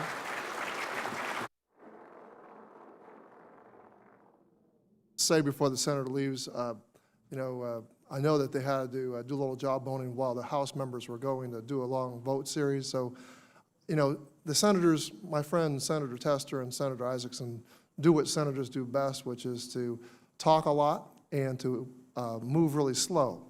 And so I really appreciate that you're good at both. You're both good at that. And I see some of our House members are arriving.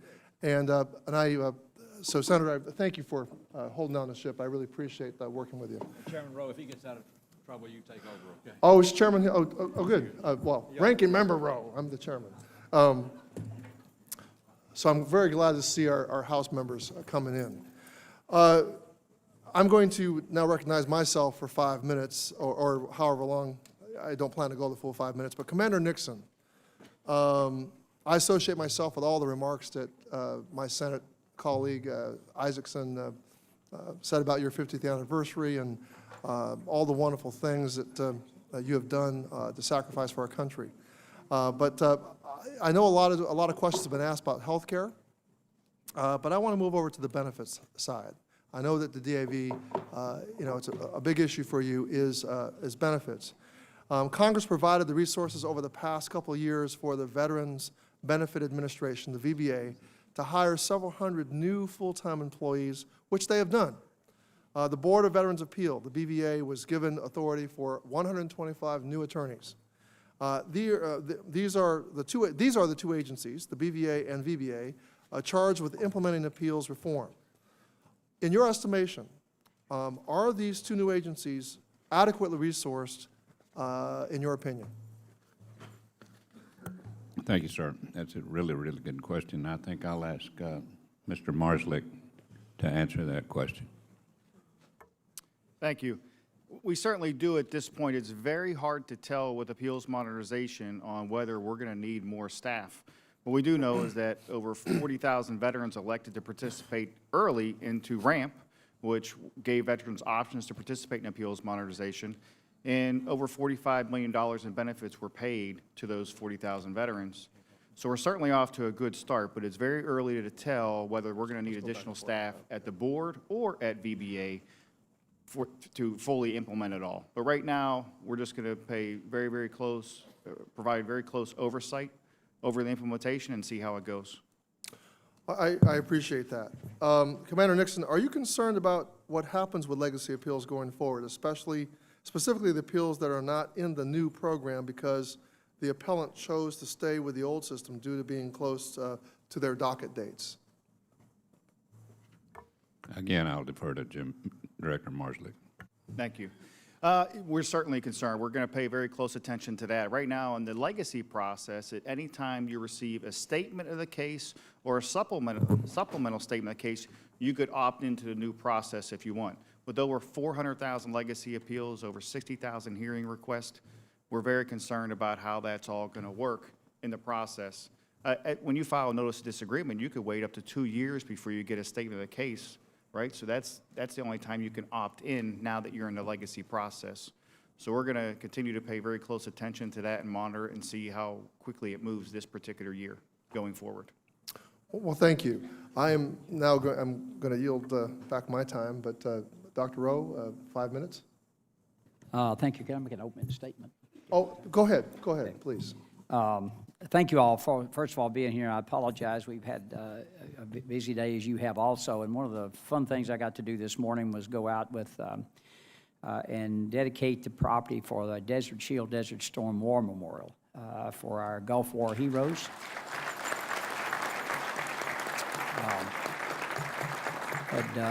Vice President Cheney was there, and it was he was Secretary of Defense at that time. It's a real honor to be the lead sponsor of that bill, and thank you all for your support. And thank you, Chairman Takano, and good afternoon, Commander Nixon, and members of your panel and your staff. I want to extend a special welcome to members of the Disabled American Veterans and members of the DAV Auxiliary. I didn't see any members from my district. They may be here, but just in case, I want to acknowledge anyone in the audience who made the trip up my home state of Tennessee. Oh, yeah, there we are.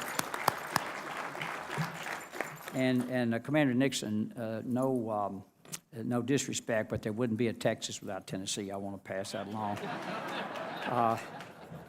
So you'll have the mic back in a minute. Thank you all for your unwavering commitment to those who have served and equally important to their families. And Commander Nixon, as you know, we've enacted several monumental laws last Congress, which will pave the way, we think, for a better VA with your help. And I want to thank you, the DAV's leadership team, and DAV members across the country for your support, unwavering, I might add. Congress' job does not end after the President signs a bill into law. Otherwise, it's just a piece of paper. We've got to continue to oversee VA's implementation of these laws. We all share a common mission, and that's to improve the services and benefits for veterans and their families. Members in this room have different ideas on how we accomplish that goal, but I want to share with you my priorities for this Congress. One issue that is near and dear to my heart, and one that DAV has been a tireless supporter of, is the fight for our Blue Water Navy veterans, Vietnam veterans. We have to get this passed. 382 to 0 in this place is not easy to get, and that's what we had in the House. Last Congress, the House did its job. As I said, passed the bill 382 to 0, which is why I was so disappointed that the bill got stuck in the Senate last year.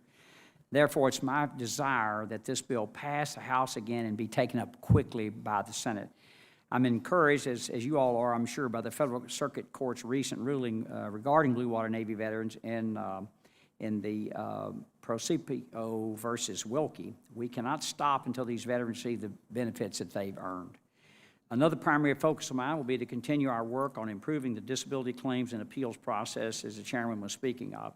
Last week, the Veterans Appeals Modernization Improvement Act, or AMA, went live. And I'll just tell you a quick story. I was in Nashville at the RO and at the hospital about a month ago, and I ran into a Marine Reserve veteran, 8-year veteran, who had tried for 7 years to get his disability claim adjudicated. I wish he was a poster child for the AMA. In less than 90 days, he had a 7-year wait taken care of. That was a very happy veteran, let me tell you. The AMA completely revamped the way appeals are processed at the VA and gives veterans a choice and control over how the VA handles their appeal. And I look forward to continue working with the DAV to make sure that veterans are better served by the new process. Another priority of mine is a strong, effective oversight of the VA Mission Act. I've said it before and I'll say it again. Our efforts to improve how veterans referred to the community providers is intended to supplement, not supplant, the VA healthcare system. My goal has never been to prioritize the VA. Rather, my goal is to make the VA healthcare system work better for veterans. That is the purpose of improving VA's community care program and the Asset Infrastructure Review Commission. The AIR Commission is intended to assist VA modernize and realign its medical facility footprints across the country in order to meet the needs of veterans where they live. I'm confident that once and appropriately implemented, the VA Mission Act will lead a stronger, more stable VA healthcare system that serves the needs of veterans and their families. I'm also proud to work on the 115th Congress on the Harry W. Colmary Veterans Education Assistance Act of 2017. I assure you that we hold the Secretary to his commitment that every veteran will receive the benefits to which they are entitled and will be made whole. We will also continue our oversight of the Department of Veterans Affairs Accountability and Whistleblower Protection Act of 2017. This law gives the Secretary tools to swiftly and fairly discipline senior managers and employees who engage in misconduct or poor performers. Individuals who rely on VA deserve no less. Last but certainly not least of my priorities will be to oversee the electronic health record modernization. Without a doubt, the biggest risk right now with EHR implementation is the persistent holes in coordination between VA and DOD. I believe the special oversight that the committee has devoted to the issue is vitally important, and I like to commend him, but I commend to Chairman Takano for retaining the Technology Modernization Subcommittee that we established last Congress. As you can see, there's still a lot of work ahead of us. I look forward to moving through this process with your help, and more importantly, continue our partnership with DAV to ensure VA provides the very best care possible to every veteran. I salute all of you and thank you for being here, and with that, I yield back. Thank you, Chairman Rowe. Do you want to take 5 minutes as a question? Okay, I'll come back to this item. So I'd like to now recognize the gentlewoman from Nevada, Ms. Susie Lee, for 5 minutes. Thank you, Chairman. Good afternoon. First of all, I want to welcome you all here and thank you very much not only for your service to our country, but also your service to veterans and making sure that we continue to provide care to men and women who have served our country, including my father was a veteran of the Korean War, and so I'm proud to serve on this committee. I want to thank you, Commander Nixon, for your leadership as well and for providing the DAV's national priorities to Congress. I'd also like to thank, where's Nevada in the house? Who do we have here from Nevada? All right, I knew we had at least 5 of you here. I'm pleased that DOV is a leader on the needs of women veterans in particular, a growing population in my state of Nevada, where they make up almost 10% of an estimated population of 220,000 veterans. These numbers reflect the national trends as well. And I'm proud to say that one of my 3 staff members is a veteran, is a woman who served our country in both the wars in Iraq and Afghanistan. And as a wrecker operator, my staffer, Jahira, was tasked with hauling vehicles off the dangerous roads in the desert in Iraq and the mountains of Afghanistan. She and her fellow Marines on a daily basis left the safety of their armored vehicles and exposed themselves to the potential sniper fire and to secondary IED detonations to get their fellow troops and vehicles back to the base for safety. I bring up her story to highlight the role of women in combat and to let the American people know that women veterans have been putting their lives on the line for this country for centuries, including some of our federal, our members of our delegation who are here. As the population of women veterans continues to grow, we need you, the DOV, to continue to champion women's needs. And I'm glad that VSOs understand that no veteran should be left behind, and that includes providing parity in care for all veterans. Our women veterans are not asking for anything more than anyone else. And I also want you to know, as I mentioned in your testimony, that it's our intent in Congress to provide proper oversight to the community care program and the new access standards, and that means no privatization. Veterans constantly tell me that they're happy with the care they receive at the VA, and I want to make sure we build a VA infrastructure, including the technology infrastructure, which I'm proud to be the chairwoman of the Technology Modernization Subcommittee, to keep this quality of care and to improve it when it's not available. I want to make sure we're hiring at the VA and the VBA, and we need to clear the benefits backlog and get our veterans the care they need when they need it. Commander Nixon, I'd like to ask you one question. We share the common belief that equitable health care is deserved regardless of gender. Now, with women veterans, it's 10% of the population, and these numbers expected to grow. What does the DAV anticipate as the ideal future state of the women's health program? Thank you, ma'am, for that question. I'm going to ask Director Reese to comment, please. The ideal state would be for our women veterans to have equitable access to the same health care as their male counterparts, the care, the services, the programs, including VA specialized services, in addition to substance abuse and disorders, homelessness, treatment for PTSD related to combat or military sexual trauma, and for the most part to actually have the same walk-in facilities as their male counterparts. Right now, we have women clinics that's for specialized care. Oftentimes, that's where they get shuttled to, but all the resources of the facility aren't available to them. We would like to have them have equal access to each and every location, each and every specialty within the Veterans Health Administration. Absolutely. Thank you. And I yield the balance of my time. Thank you very much. The gentlewoman yields back. I would now like to recognize the gentleman from Michigan, General Bergman. Thanks, Chairman Tucano, and thank you, and Dr. Rowe, and all the members up here. Sorry we had to leave. We had to go vote. And you know, as a Marine, it's mission first, right? I did a quick tally here, and it seems like the Marines have taken over this dais, so I'm going to use real short words. We're going to be real direct. I'm going to be kind, just like your DIs. Okay? So the point is, number one, there's a few things that any Korea or World War II vets in the crowd. Okay. Thank you. Thank you. Thank you. And for those who served in Desert Shield, Desert Storm, and OIF, OEF, and subsequent, thank you for your service. And to my Vietnam brothers and sisters, welcome home. Welcome home. So if my remarks are tainted with a little bit of Vietnam-era attitude, it comes because we shared the commonality of service during that time frame, and it was a challenging time for our country in many different ways. So let's start with Blue Water. All I can tell you is there's a pretty good chance that maybe some of you flew on one of my helicopters.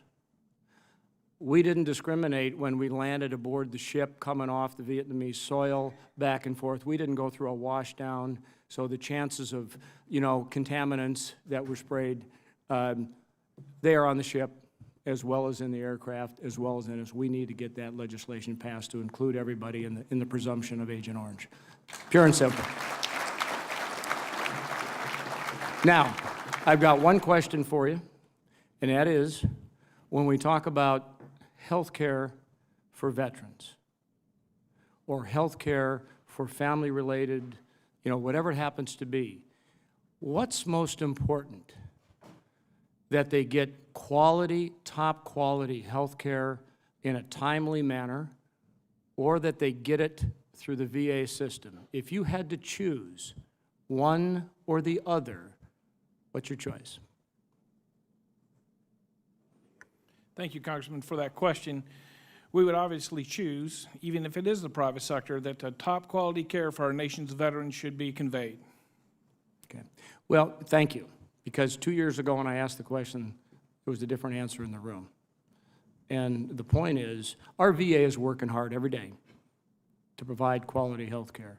But we have to realize that there are certain parts of the country where rural, my district, for example, I know many others here, that to make getting it from the VA the #1 priority, you now limit the veteran's ability to actually get it because you may have to drive through a snowstorm or you have hours or whatever. So we as the VA committee under Dr. Rowe's leadership last term and Mr. Takano's leadership this term, we're going to do everything we can to make sure that the care is quality first, available second, and, if you will, long-term reaching. So I'm just thankful to be here with you. It sounds like a speech, but with all of you in the room, you've worn the cloth of the nation. You know what it's like. And I'm honored, as we all are in this dais, to represent you here in the 116th Congress. So thank you so much. I yield back.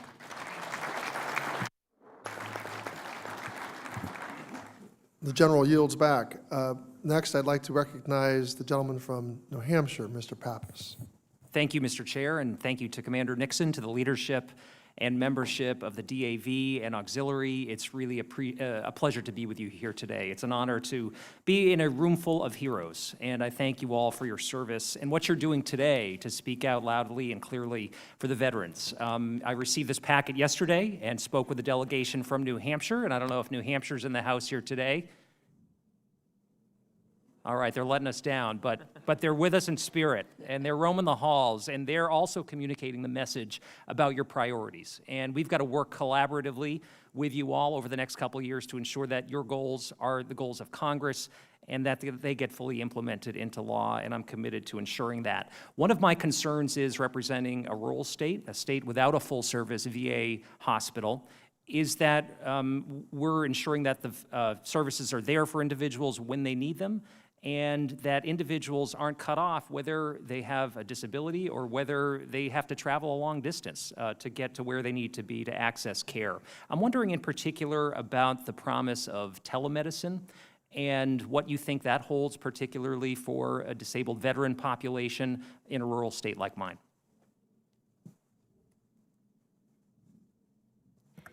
Telemedicine has been, we're very pleased that VA has been a leader in telemedicine because it's absolutely essential and will be moving forward in terms of the way healthcare is delivered now in many rural areas. And that will help, you know, veterans not to have to drive those distances, not, you know, that in inclement weather and all the other challenges that are often, you know, in those communities experience. So telemedicine is, you know, VA is really dedicating a lot of effort, a lot of resources to make sure it's top-notch, high quality, and that veterans get the care then when they need. And oftentimes that can be, you know, via video chat, via call, and that's the wave of the future.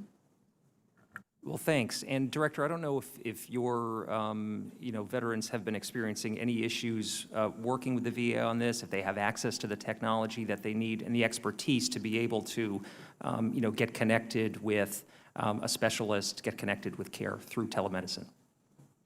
We've heard a number of good reports that, you know, veterans like it. We've heard of it being used in both mental health services and for a variety of services, and VA is just expanding that in a number of uses. So it's really, you know, it's moving in a positive direction, I think, and right now we haven't heard anything negative about that.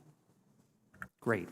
Well, I appreciate that. One of the other programs that I've gotten to know a bit is the Adaptive Sports Grant Program. And right now it's plugged in for $15 million in FY19.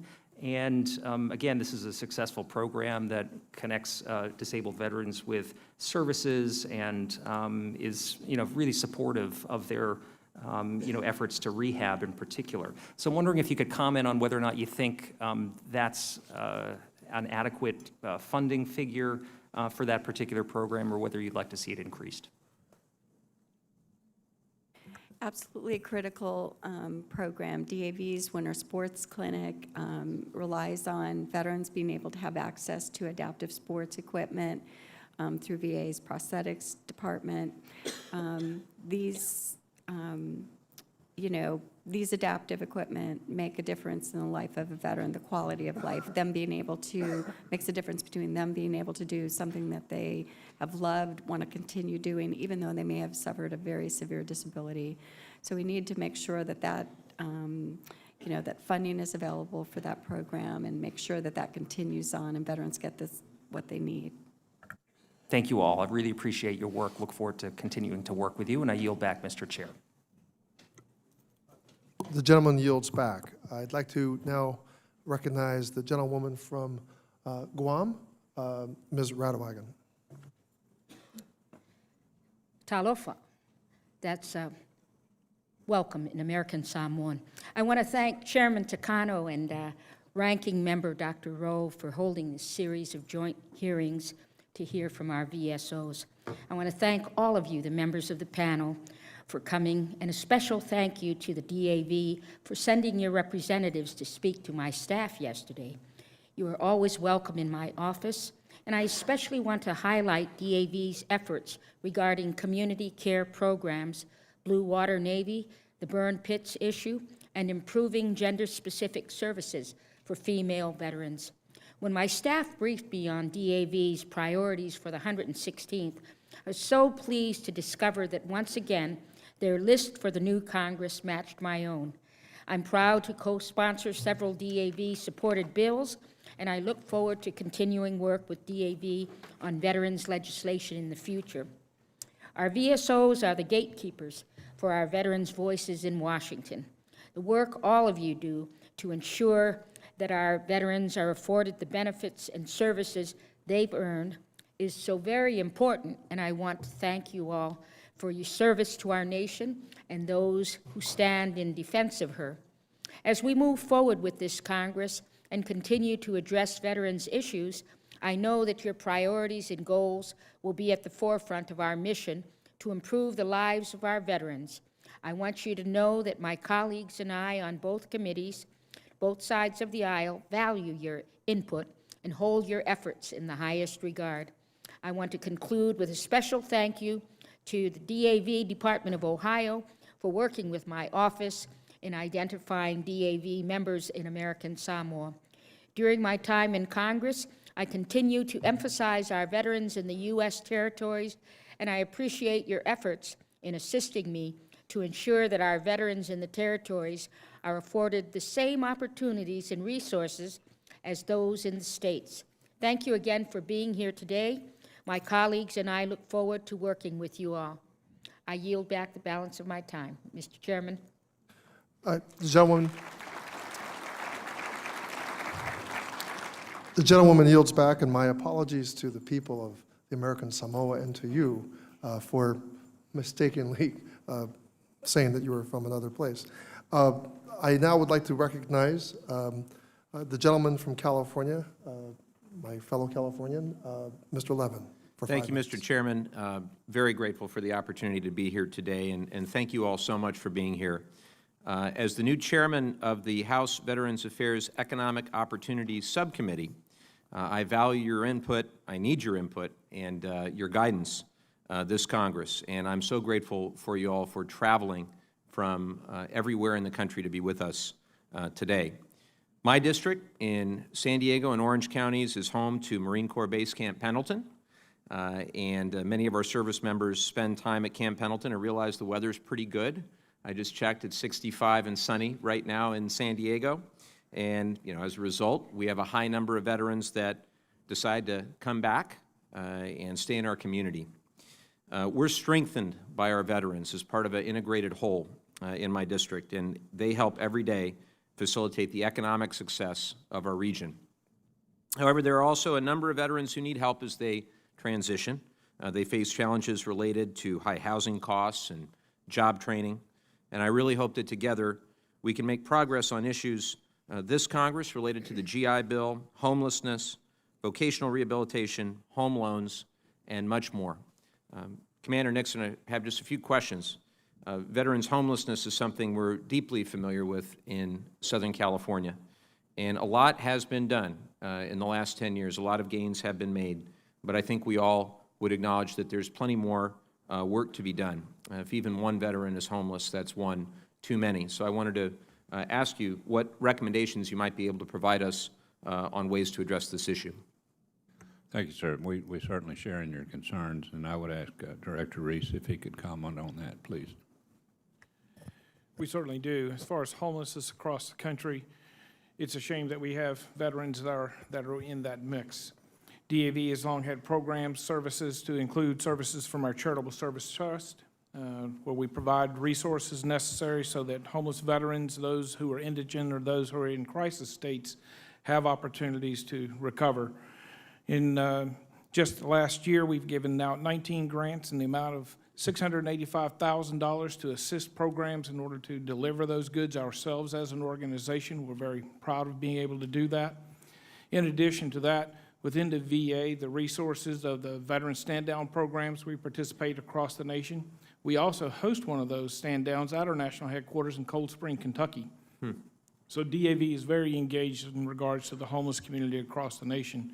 In regards to some of the clinical care pieces that go along with the homeless program, I'll defer to our National Legislative Director, Joy Elam. I would just add, one of our focuses with regard to homeless is to making sure that women veterans can take advantage of all of the very specialized programs that VA has in its homeless program. For example, we know that women veterans are often have the care of their dependent children are with them, and VA by law is not able to provide rapid housing for children of a veteran that may need that service. And so they often won't take advantage of it. So some specialized programs and legislation has been introduced to make sure that doesn't happen, that VA partners with the community so that they can do rapid housing. And there's a number of other issues like that, safe housing with women and that have their children with them. So we look forward to working with your office and also addressing that issue and making sure that all veterans can take advantage of VA's great efforts in this regard.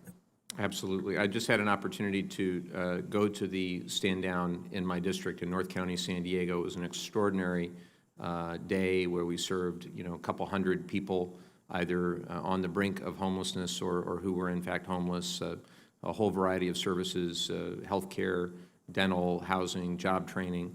My hope is that, in time, we can achieve effective zero homelessness for veterans because, as I said, one homeless veteran in my mind is one too many, and I'm really hopeful we can do that, certainly in my district. So I really want to commend you all for your great work on behalf of all veterans, but in particularly those who are facing some tough times. So we really do appreciate your hard work, and thank you for being here with us today. And I'll yield back the balance of my time.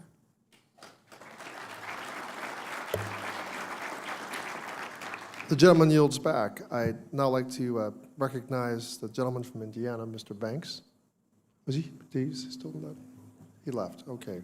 Then I'll move on to the gentleman from Illinois, Mr. Boast. Thank you, Mr. Chairman, and thank you all for your service. We can't say thank you enough.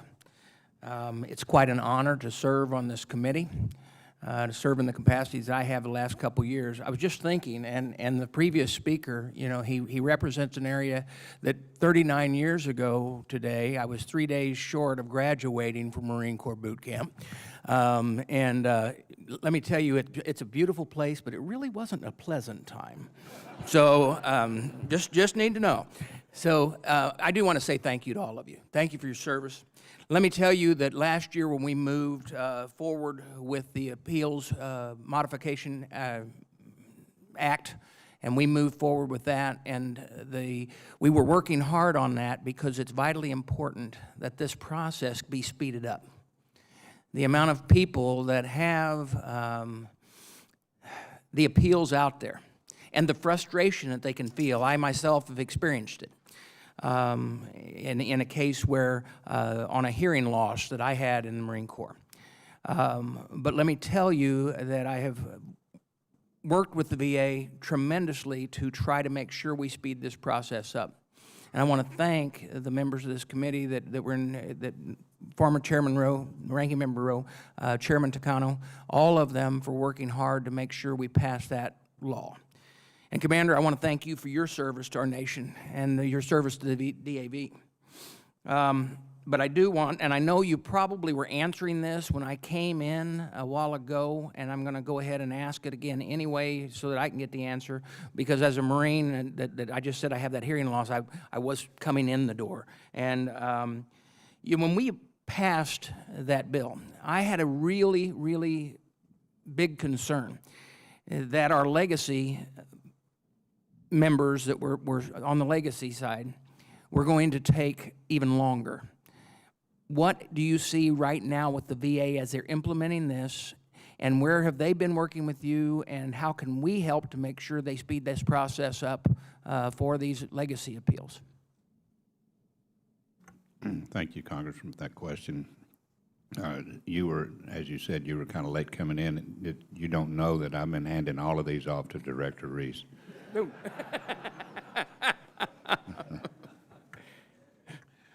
Well, as you know, appeals modernization was absolutely essential because there was something along the lines of 33-year backlog under the best of circumstances, and something had to be changed in order for veterans to get the justice that they deserve. In regards to that, the details that you're looking for, Director Mars, I'd like to answer your question. Thank you. And Ranking Member Rowe talked about a veteran that he came across that his appeal was resolved in RAMP in a matter of a few months after waiting 7 years, and that's exactly what this system is designed to do. And RAMP was exactly that, right? It was an opportunity to opt in if you had a current appeal in the legacy system. Unfortunately, they didn't get the turnout they thought they would get in the beginning, right? So I think it was a little over 50,000 folks elected to participate in RAMP. And now here we are. It was implemented last week, and there's still over 400,000 legacy appeals pending. So that's certainly a concern of ours, and the two opt-in options right now are when you receive a statement of the case or a supplemental statement of the case. So if you have a legacy appeals, those are your two opportunities to opt into the new process when you receive one of those decisions. And it requires a specific form, obviously, to opt in. So it's really early to tell. We certainly don't want, the focus has to be on legacy appeals.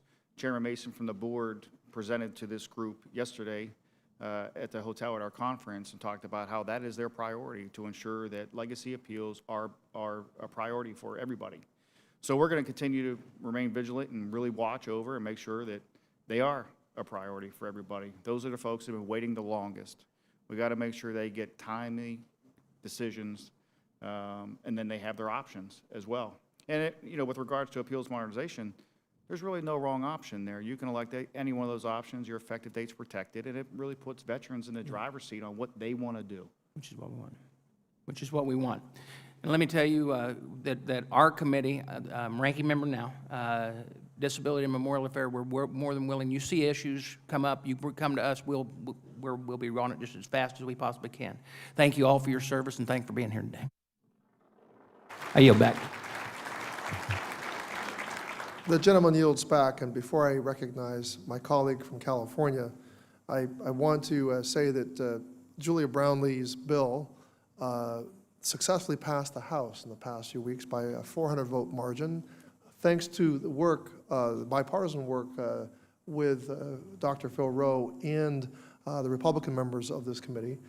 It advanced to the floor, and it was the Access to Child Care bill, which gives veterans who are seeking health care at veterans' medical facilities the ability to get child care, so they don't have to choose between taking care of their children and getting, say, their mental health treatment. It's a tremendously important bill. And I also want to take note that the first act of this committee, and I know that a priority of the DAV are addressing specific issues related to women veterans. And we've established a special women's task force. And so not only is the next member I'm going to recognize, Julia Brownlee from California, the chair of the Health Subcommittee, but she will also lead our special Women's Veterans Task Force. So I recognize my colleague Julia Brownlee for 5 minutes. Thank you, Mr. Chairman. I appreciate that, and I, too, want to add my voice and welcome the DAV here. I look forward to these meetings every time we convene a new Congress, and I appreciate Commander Nixon, your leadership, the rest of your directors, all the leadership throughout the DAV across our country.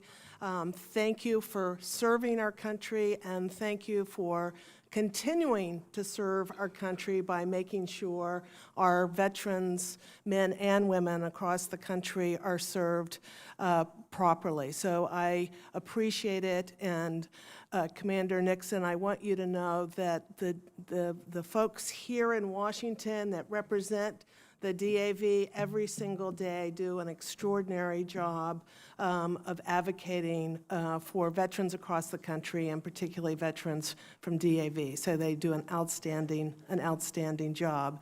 And Mr. Chairman, I want to thank you under your leadership for allowing me to lead this women's task force. I'm extraordinarily excited about it, and our mission is really to try to identify where we are not serving our women veterans properly, whether it's their health care or any of the other benefits that the VA provides. And we want to identify those gaps, if you will, and begin to create policies and or procedures within the VA to address those. And we have an intention of really utilizing your expertise, but talking to women veterans across the country to help us identify what those issues are.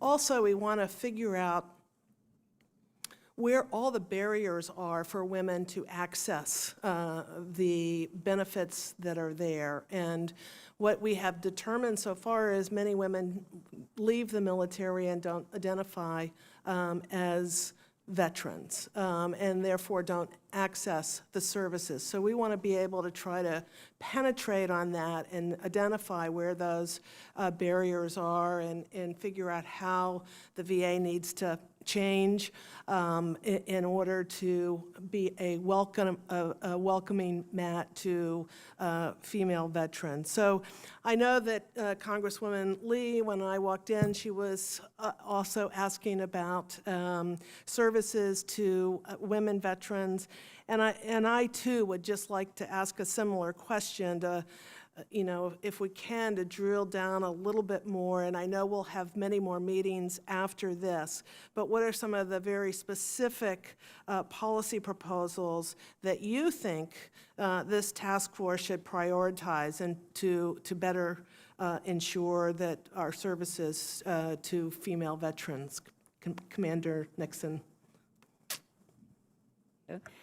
Well, we appreciate the creation of this task force. That's excellent. As you know, DAV, this has been a longstanding critical priority for DAV, ensuring that our women veterans, you know, that their military service is acknowledged, that their contributions in service are, you know, celebrated, and that they're treated with dignity and respect. They want what every veteran wants, those things. I know that there's peer-to-peer assistance provisions in some of the bills that are out there right now. I think that's critical. We know that our women veterans often isolate. They don't have that peer-to-peer interaction, which is so essential to make sure that they can get the services that they need in VA. But also legal and support services. We know from the challenge reports and the homeless reports that often women have problems with having legal services for getting child support payments, you know, any eviction notice with the homeless issue as well. The newborn care and adoption assistance, and there's, you know, eliminating these number of access barriers, as you noted, for women not being not identifying, self-identifying, not realizing about the services that are out there for them. But we've seen such an increase in the number coming to VA, which is encouraging, but we want to see that growth continue. We want women to use the VA healthcare system. The VA research that's being done is second to none. We know more about this subpopulation of any veteran, about veterans. And because of their complex health needs, we know it's the best place for them. So we want them to get the services they need. The Child Care Act that you've been such a champion for in the other bills, that's a barrier that's been identified over and over again. If I don't have access to child care, I just can't get those specialized mental health services I need or go into the VA.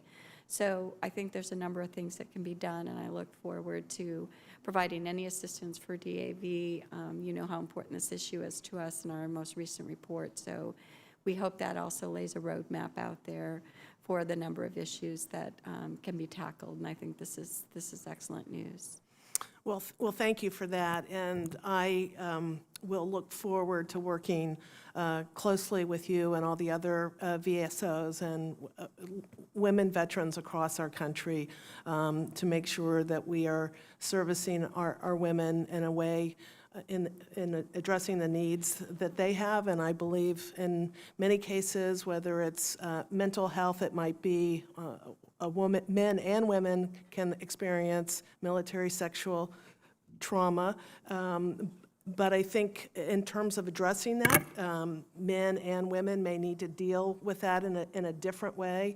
That's just one example, I think, of many where some of the services that are out there, we may want to have a shift in the services specifically to address women. But it's something that we'll investigate and get to the solutions, and I really appreciate your advocacy around this. And Commander Nixon, thank you again for your leadership and being here today. And I yield back, Mr. Chairman.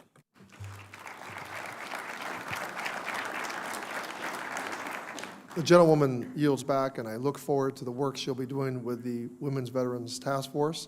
I just want to take note that this year is a first for our committee. Congresswoman Luria of Virginia is the first woman veteran to serve on our committee. Of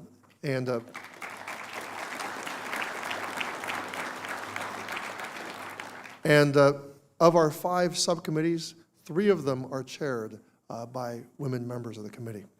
I now would like to recognize the gentleman from Pennsylvania, Mr. Muser. Thank you, Chairman.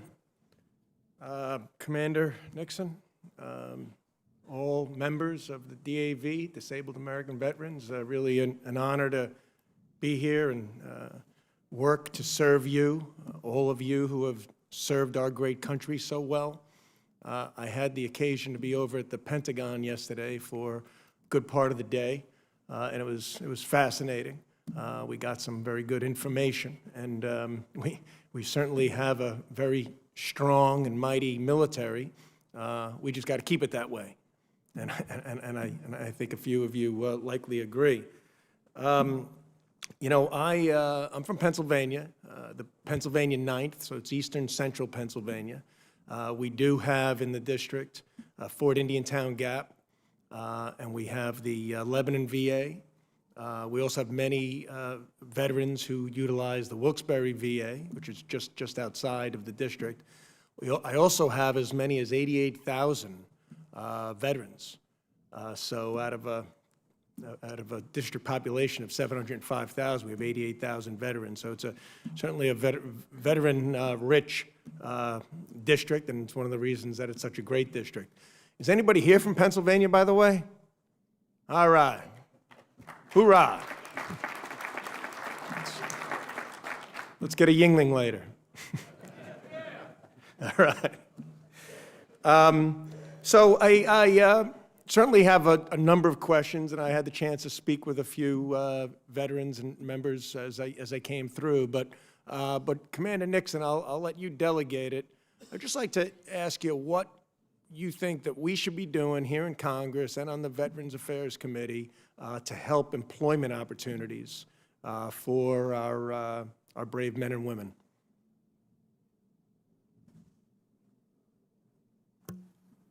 Thank you, sir.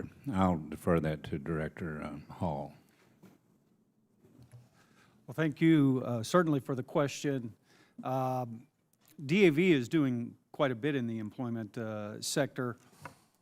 We started our employment program back in 2014, and while it comprises a lot of components, one of the larger parts of it is that we are able to host career fairs across the country to include some online career fairs. They're well attended. We have quite a few employers that come and participate in that. Specifically over the last few years that we started the program, we've sponsored more than 476 career fairs. More than 175,000 people have attended. That includes spouses. And it resulted in a little over 132,000 job offers. That alone is only one component of it. We have a lot of online tools and resources that are available to veterans at jobs.dav.org. And our newest venture that we have is that we launched our DAV guide to hiring veterans with disabilities, which is really for employers and has been met with a lot of favor and a lot of success from those folks in the sector. We did a hard launch of the guide back in October in light of the National Disability Employment Awareness Month.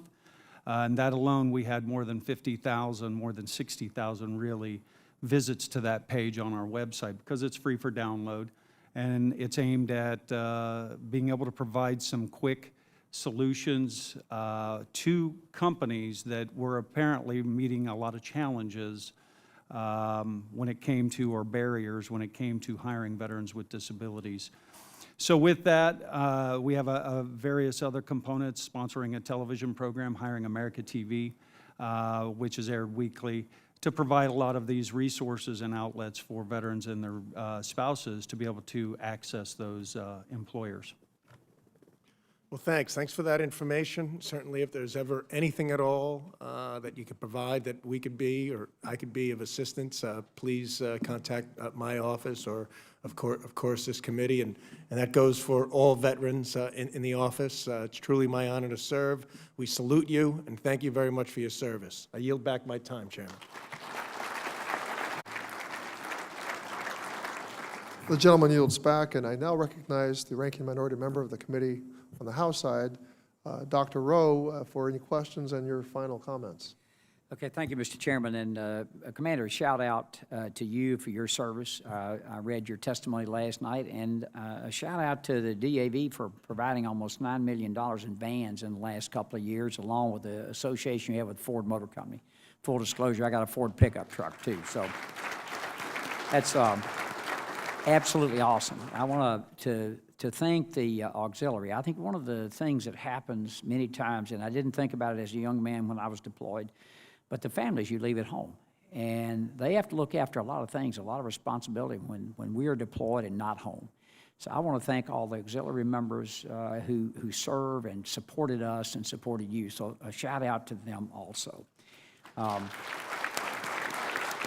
You know, we've talked about a lot of things, and I know our colleague from California, I was in California about a year and a half ago, and 10% of our homeless veterans in the United States are in L.A. County. It's an amazing number I found. And when General Shinseki was the first secretary, when I first came on the committee in 2009, we had 100,000 homeless veterans. That number is now under 40. That's too many. But the VA they're working in the right direction. And the biggest problem I find where I live, and I bet everywhere across the country, is adequate housing stock. We just don't have enough housing. And we've got the vouchers, but we don't have the housing stock to put these men and women in. That same meeting I had in Nashville, I ran across a female veteran who was homeless, now is in a HUD-VASH voucher program, has a job, and had a smile from ear to ear. So I know the program works when you get out and talk to our various veterans around the country.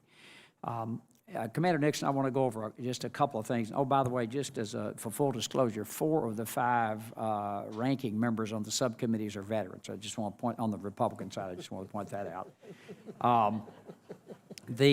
Commander, I know, and the VA electronic health record modernization is a dense subject, to say the least. But I want to commend Adrian Elizondo for your deputy national legislative director, his work on the issue. I don't want to embarrass him too much, but I want you to know the committee considers him a tremendous resource. I want to pass that along.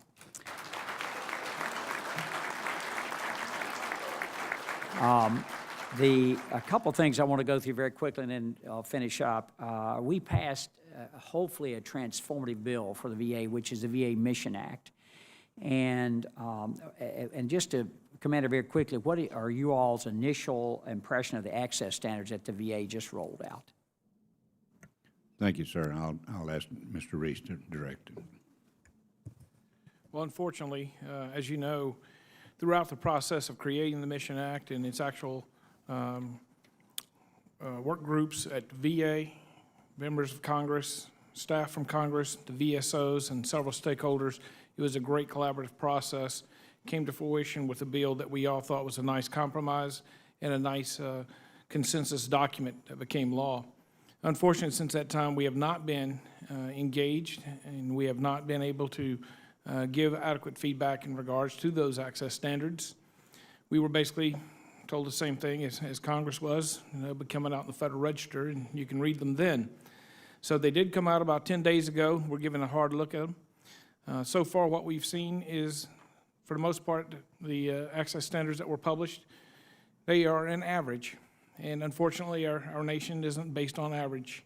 We think that they're arbitrary, and we'll have to have a look at the market assessments in order to determine whether that care would even be there. If the care is there, is it timely? And if it's not timely, or is it high quality? And again, if those categories aren't met, the outcomes certainly aren't going to meet the standards of the VA. And as you know today, VA leads the way. VA care in most markets across the country is equal to or better than in the private sector. A little while ago, I was asked a question by a member that was along the lines of, if you had a choice between getting fast care or getting quality care, which would you choose? And of course, for our veterans, we want quality care. But 99% of the time, that's going to be at the Department of Veterans Affairs today. Thank you. And I agree, we had the same weight that you had, but we'll have more bites at the apple before June the 6th. It will go along. I want to finish up by just pointing something out to you that's going to happen tomorrow, and just ask for your help a little bit. In the House, we just voted on a rule, that's why I was late getting here a little bit, that will permit limited debate on legislation affecting the Second Amendment rights. And a little known and understood provision of those bills, we'll vote on it tomorrow, would read as follows, quotes, "It shall be unlawful to sell any firearm or ammunition to any person knowing or having a reasonable cause to believe such person has adjudicated with mental illness, severe developmental disability, or severe emotional disability." There are 1.6 million disabled veterans with a service-connected adjudication by VA of mental illness, including 1 million, about nearly 1 million with PTSD.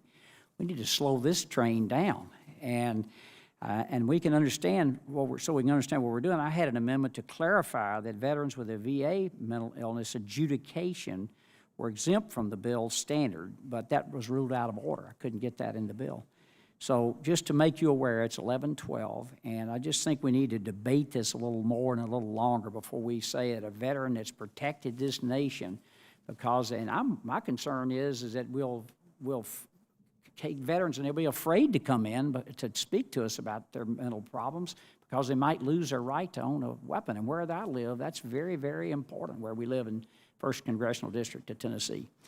I want to finish by thanking Chairman Takano, and I knew this wouldn't be too long of a meeting today because former Sergeant Major Walls, who's now the governor of Minnesota, I knew if it was going to be a long meeting, he had 2 20-ounce Mountain Dews. So I know that the chairman just has a bottle of Perrier, that's California. I'm just drinking a regular water, whatever comes out of the bottle.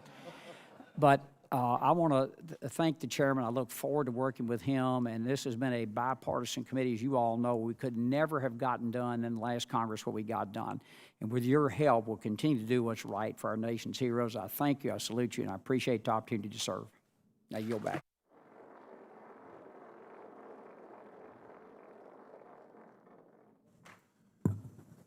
So I definitely, Dr. Reese, or is it Mr. Reese, I want you to know that what I heard you say in your answers to Dr. Rowe is that the new access standard raises more questions than it answers.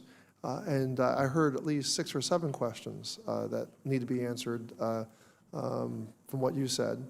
And with that, I just want to thank everybody for being here. I want to thank Dr. Rowe for the example he set and all that he achieved under his leadership. This committee was enormously productive. It passed just a huge number of bills. And some of the bills that are unfinished, I'm going to take them up, and I'm going to pass them and make sure that we pass them early enough so that we get them through the Senate. And the priorities that you have outlined, every one of them, I want you to know this. Your priorities are my priorities. I look forward to working with you and all of your members. Commander, I want to thank you for the time you put in to serve this organization as its leader, for what you have done to serve our country, and what all of your members have done to serve our country. And let me just say this, God bless all of you, and God bless the United States of America. This hearing is now adjourned.